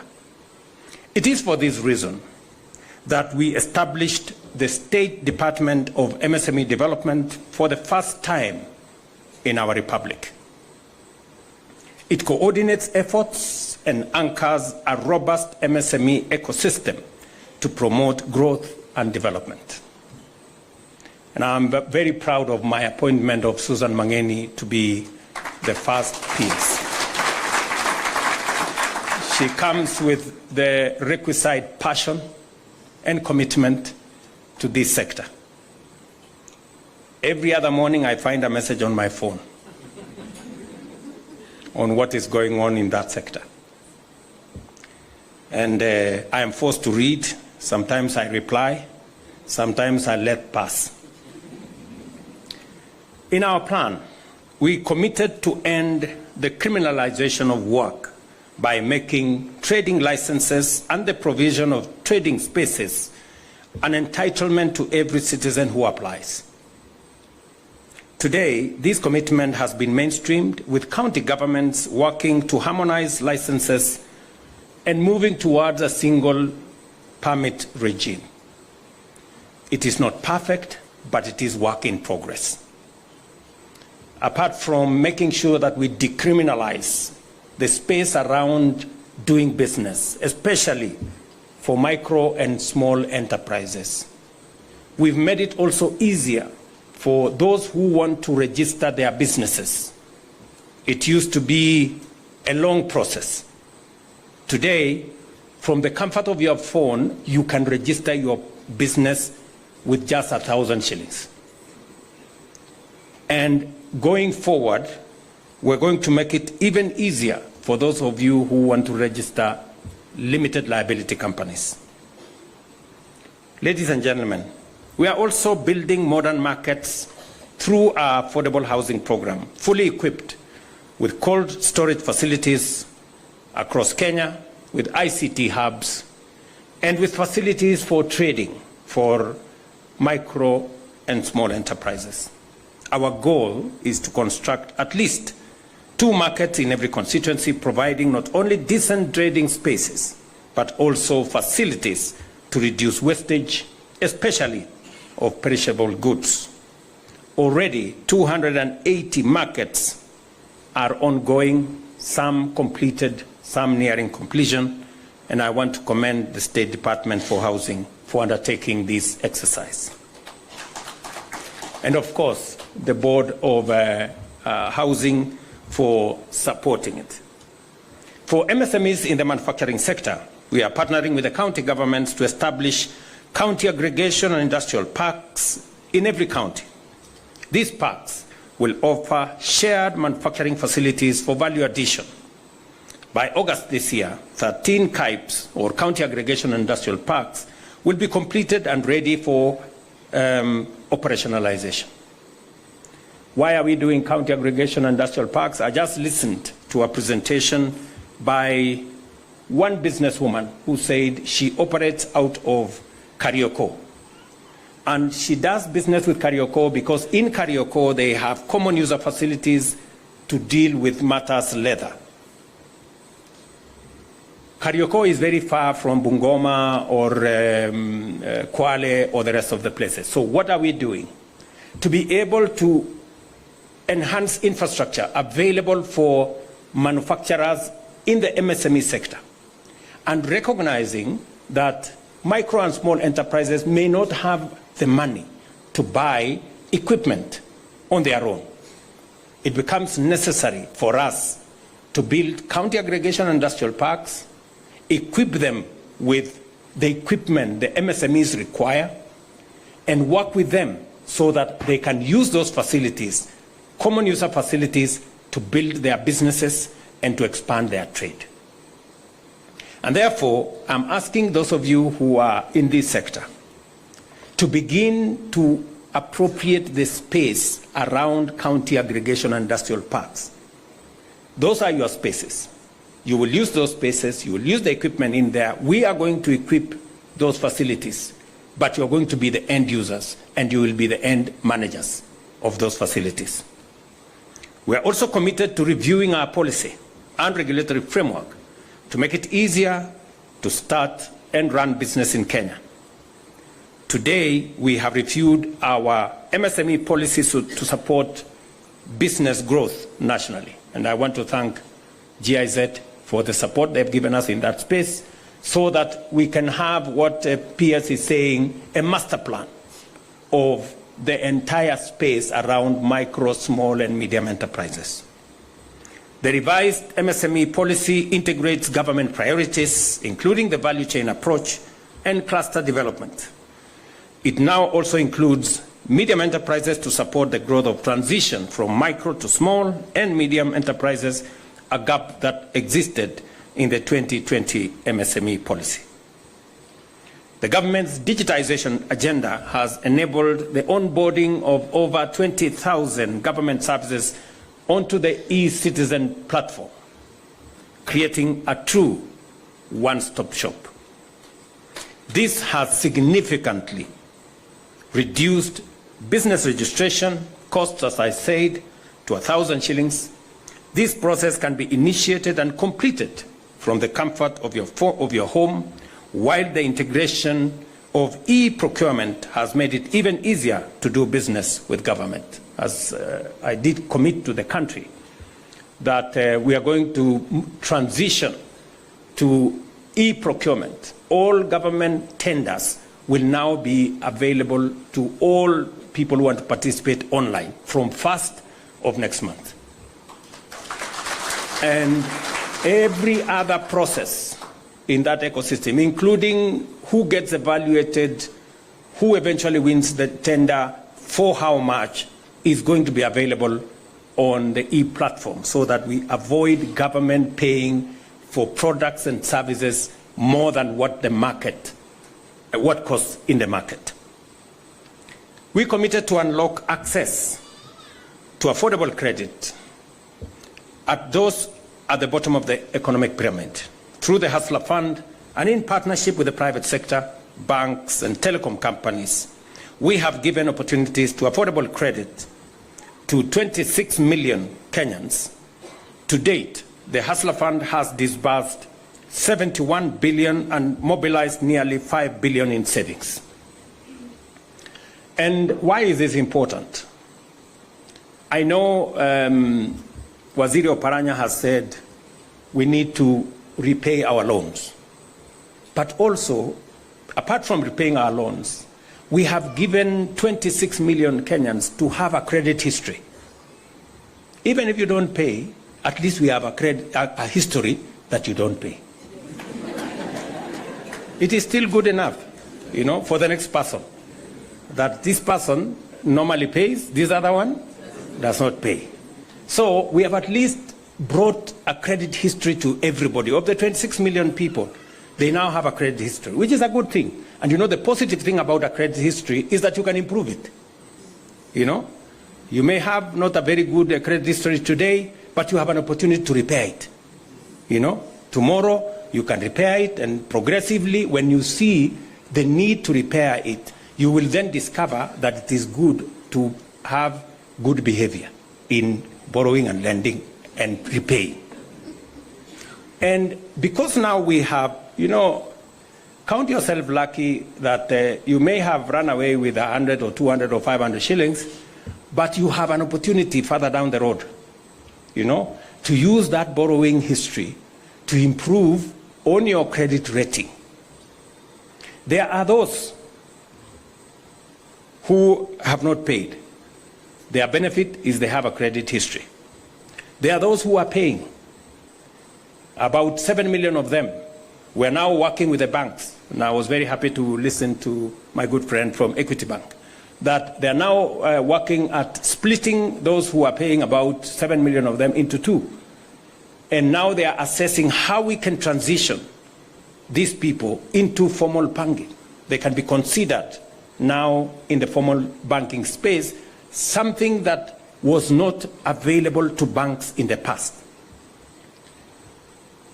Today, the banks can look at the borrowers in the Hustler Fund and begin to, work with them towards graduating them, training them, and making them bankable. There are about 2 million who wake up every day, borrow from the Hustler Fund and pay.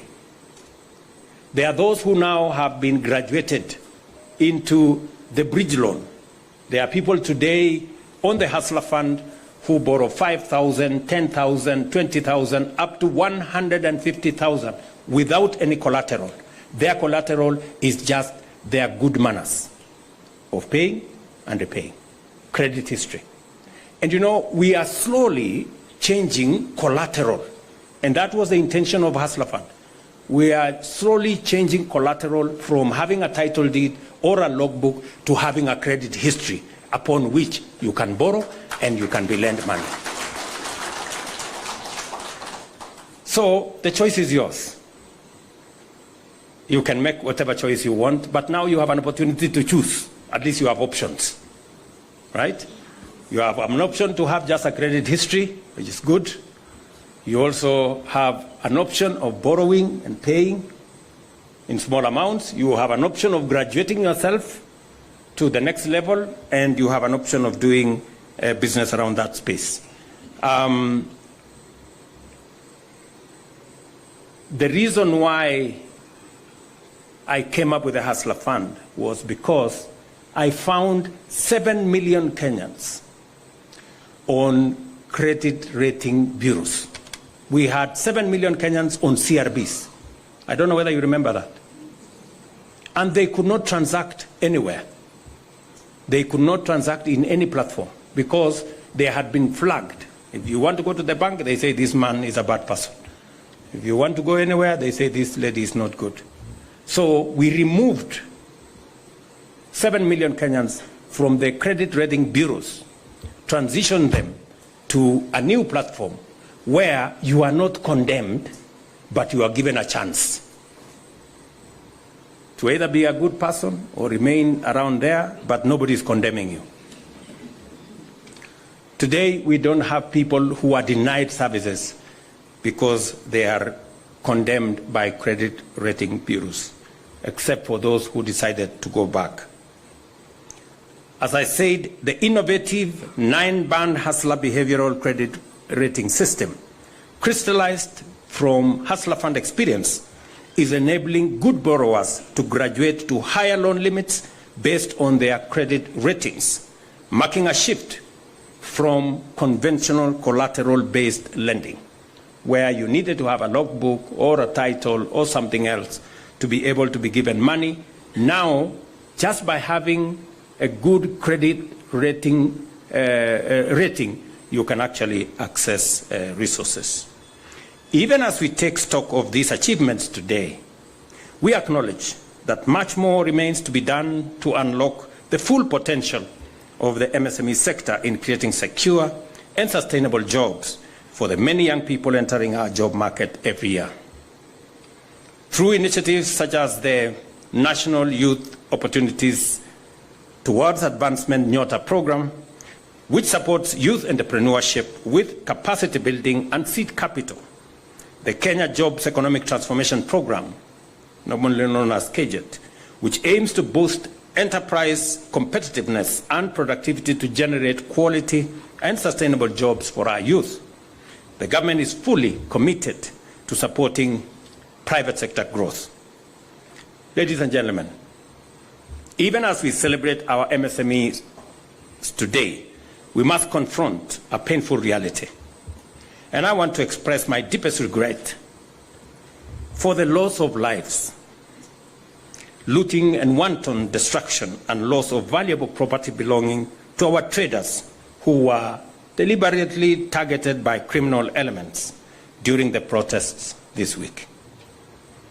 Besides the regrettable loss of lives, the biggest victims of this chaos were our hard-working traders and entrepreneurs who wake up early every day to find some of their businesses and hustles reduced to ashes, and others with broken doors and empty walls or empty stalls. Let me say this: the right to peaceful protest is protected by our Constitution.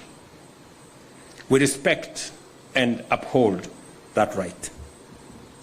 But what we witnessed was not peaceful protest. It was calculated chaos. It was violence. It was destruction. And it was economic sabotage. Let's call it what it is. That is what it was. Shops were looted. Businesses, some built over decades, were burnt to the ground. Market stalls destroyed. Warehouses ransacked. Investments worth billions of shillings wiped out in hours. The livelihoods of hard-working Kenyans have been shattered by deliberate acts of lawlessness. It is anarchy dressed in freedom colors. This is disorder disguised as democracy. Is this the Kenya we really want? I dare ask. Do we want to build, or do we want to destroy? Do we uphold the law only to exploit its protection, to sow chaos and cripple our economy? Is this what freedom really means? Is it freedom to ban what others have built? Those elements doing this are not fighting for freedom. They are attacking freedom. I expect the Inspector General of Police and all relevant security agencies to conduct immediate, thorough, and speedy investigations. The perpetrators of this violence, looting, and destruction must be identified and prosecuted for the fullest extent of the law, swiftly and decisively. Kenya is a country governed by the rule of law, and the government will not allow such acts to destroy lives and livelihoods. To the political actors who think they can exploit the genuine aspirations of our young people to foment chaos, violence, and destruction, the wheels of justice will find you and deal with you firmly, decisively, within the full letter of the law. For those who want power, the Constitution is clear. Elections will come. Formulate a better plan.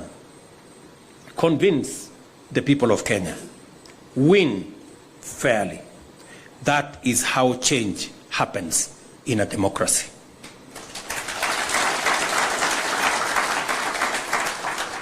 Replacing a working plan that you may not like with no plan or with hate and violence will only make things worse, not better. And let me say this for the avoidance of any doubt. I know many families are hurting because they have lost loved ones.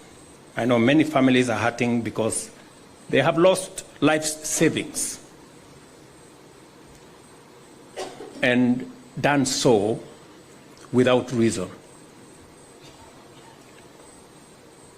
For the MSME sector, the sector that I speak to here, which contributes 80–85% of our jobs, We have 17 million Kenyans working in this site, in this space. We have done what we think is a plan that helps move our country to the next level. I deliberately set up the State Department for MSME. It wasn't there. And I deliberately set it up because I believe this sector holds a big potential for our country. We have aligned policy. We have decriminalized the MSME sector. We are formalizing the MSME sector. We are saying registration of the MSME sector must be made simple. It must be easy for somebody to register their business. We are working with the counties, as I said, to make it easier to have a single permit so that MSMEs can make it easier for them to be able to do business formally recognized.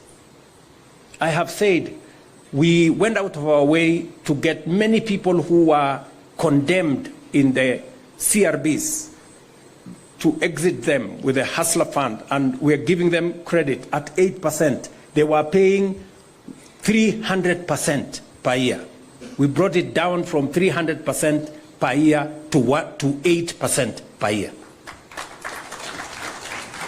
We have 26 million Kenyans in that space today, enjoying credit history, enjoying credit, and transitioning them further. In fact, we are now working with the World Bank and other partners to see how in that hustler fund ecosystem, we are working on identifying at least 100,000 micro enterprises so that we can give each and every one of those 100,000 micro enterprises 50,000 grant to be able to scale up their businesses. That good man there is working on it. Okay? As part of graduating businesses from a smaller threshold to the next threshold. As I have said, we are building 400 markets nationally. Again, to provide opportunities for micro enterprises, small enterprises who do business in our markets to operate in a decent place with proper trading flows, with access to hygienic facilities, making sure that we have cold rooms, making sure that we have ICT hubs, making sure that even women who have young mothers can have a place to go and attend to their children in the market space.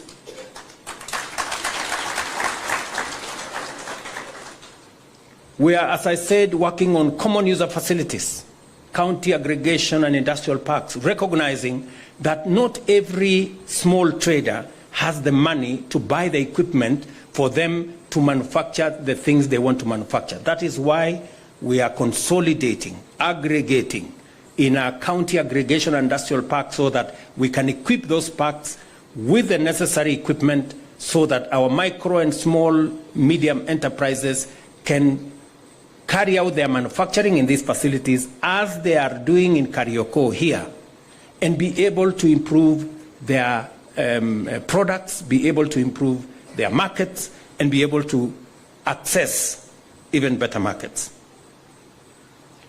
We are working on how to create bigger markets, access to markets. You saw the PS here for trade has said the East African Community Market, the Africa Continental Free Trade Area Market. We just concluded the European market, working on the Economic Partnership Agreement between Kenya and 26 European countries. We concluded it last year. It came into force in June last year. We now have access to 420 million people market in Europe. We have concluded agreements with UAE. We now have a signed agreement with the UAE market. Last couple of weeks, we also agreed with the 1.4 billion people market of China. I was in China 2 2 months ago. I had an engagement with President Xi, and he gave me undertaking that they are going to consider Kenya, alongside other African countries, for tariff-free access to their market. Now, a few weeks ago, that was finally concluded at the FOCAC meeting, where I had sent Minister Musalia Mudavadi, and now Africa is preparing itself, and Kenya is at the front on how we are going to access that market with our products, with our tea, with our coffee, with our macadamia, with our avocados, and all the other things that we are producing here. And we do not want to send our tea or coffee to China in sacks. We want to send it in packets where we are making sure that we have added value, we are processed, and we are getting more value. In the finance bill that I signed yesterday, we have removed all taxes on packaging material for tea, coffee, and all the other export products because we want to domesticate manufacturing in Kenya. We don't want to take our products in raw form to any part of the world. This is the plan. This is the implementation we have. What I'm asking is that, because I have tried to listen to the people organizing the demonstrations, and they have said 3 things. They have said they love Kenya, but they hate the leaders.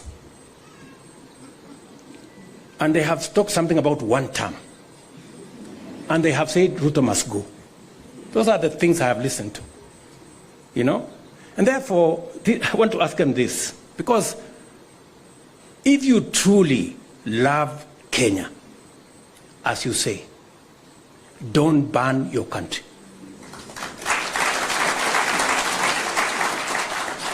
If you are telling us you truly love this nation, don't be part of the problem. Figure out how we are going to get solutions.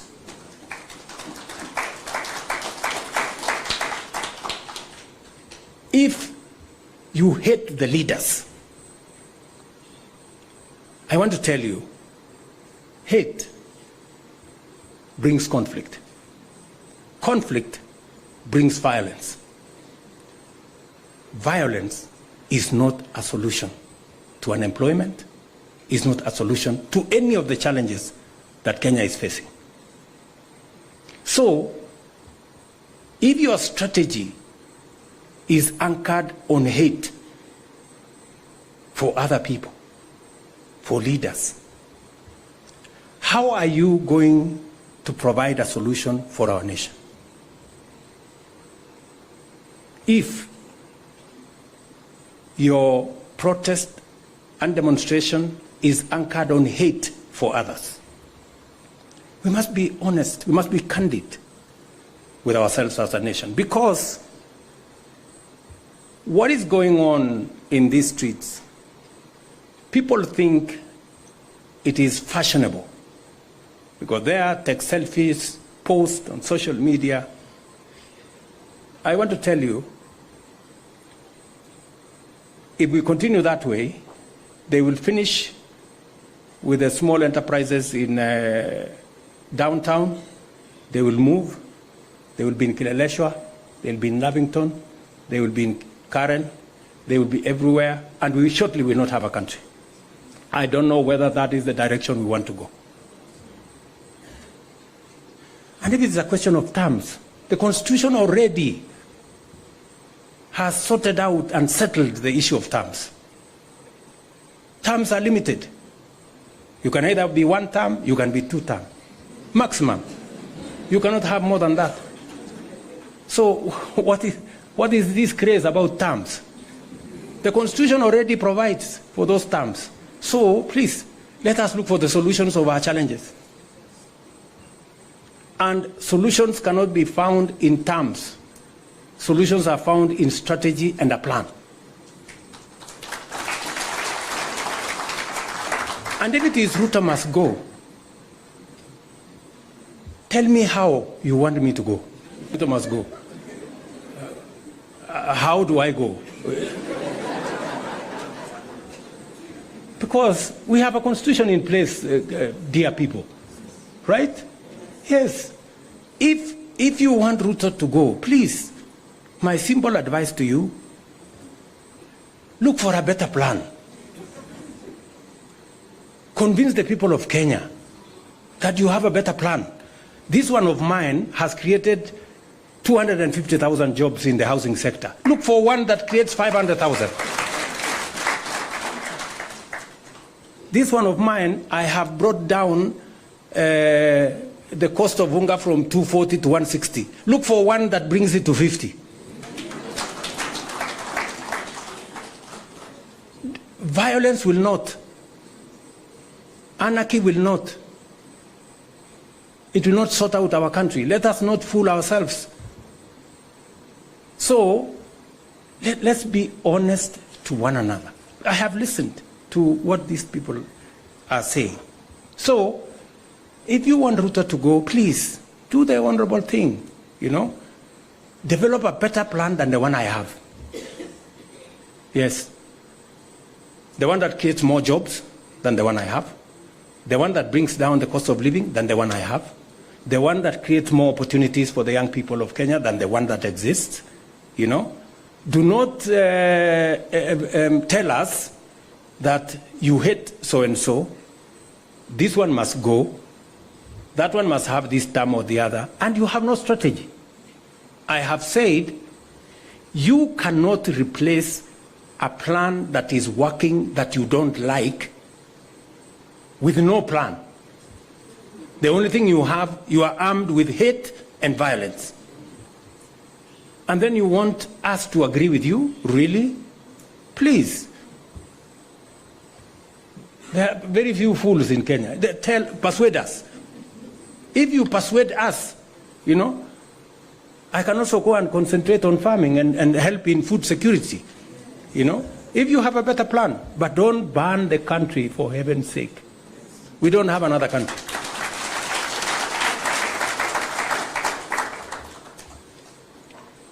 And I want to ask the leaders, religious leaders, political leaders, who are encouraging this movement towards violence and chaos and anarchy. What is your plan? So, you're telling these young people to burn the place. You're telling them to cause violence. So that, what happens? So that we move to where? You know? So these are questions that we need to ask ourselves as Kenyans, you know? Because if we go this route, we will not have a country. Yes. And the country does not belong to William Ruto. The country belongs to all of us. And if there is no country for William Ruto, there is no country for you. You know? So let's really be honest with ourselves and let's be candid. What is it that we are trying to achieve? Yeah? So, finally, good people, to the MSME sector, your resilience in our nation is our nation's strength. Your success is our collective prosperity. Kenya will not be held hostage by violence. We will protect our economy, defend our democracy, and secure the livelihoods of all Kenyans. It is the responsibility that is on my shoulders now, and I want to assure this nation I will do the best that I can to protect everybody and to protect everybody's business, because it is the responsibility that I have at the moment. Until that responsibility is exercised by somebody else, I will do it. You know, so let's just be clear that we cannot continue in this manner. We have to find another way of doing business. We cannot continue this way. It is not possible. We cannot continue to have people like Kevin You know, we had many people with jobs on 24th. On 25th, their jobs went up in flames. We had many people with businesses on 24th. Today, they are living in squalor. They don't know what to do next. You know, and there are people who are telling us, oh, you know, 25th was very successful. Really? It was successful? With people having died? With so many people hurt? With so many businesses destroyed? With many businesses up in flames? Was it successful? We are going to answer those questions as we go forward. So, good people, let me say I am very happy that I came to participate in this international celebration of MSMEs, because if there was a place for us to participate, it is in this space, because it carries 80% of our working people in the Republic of Kenya. We will continue to work with you. We will continue to build the structures to support this space, and God willing, we're going to make it better. Asanteni sana, and God bless you. Thank you. Thank you very much, Your Excellency.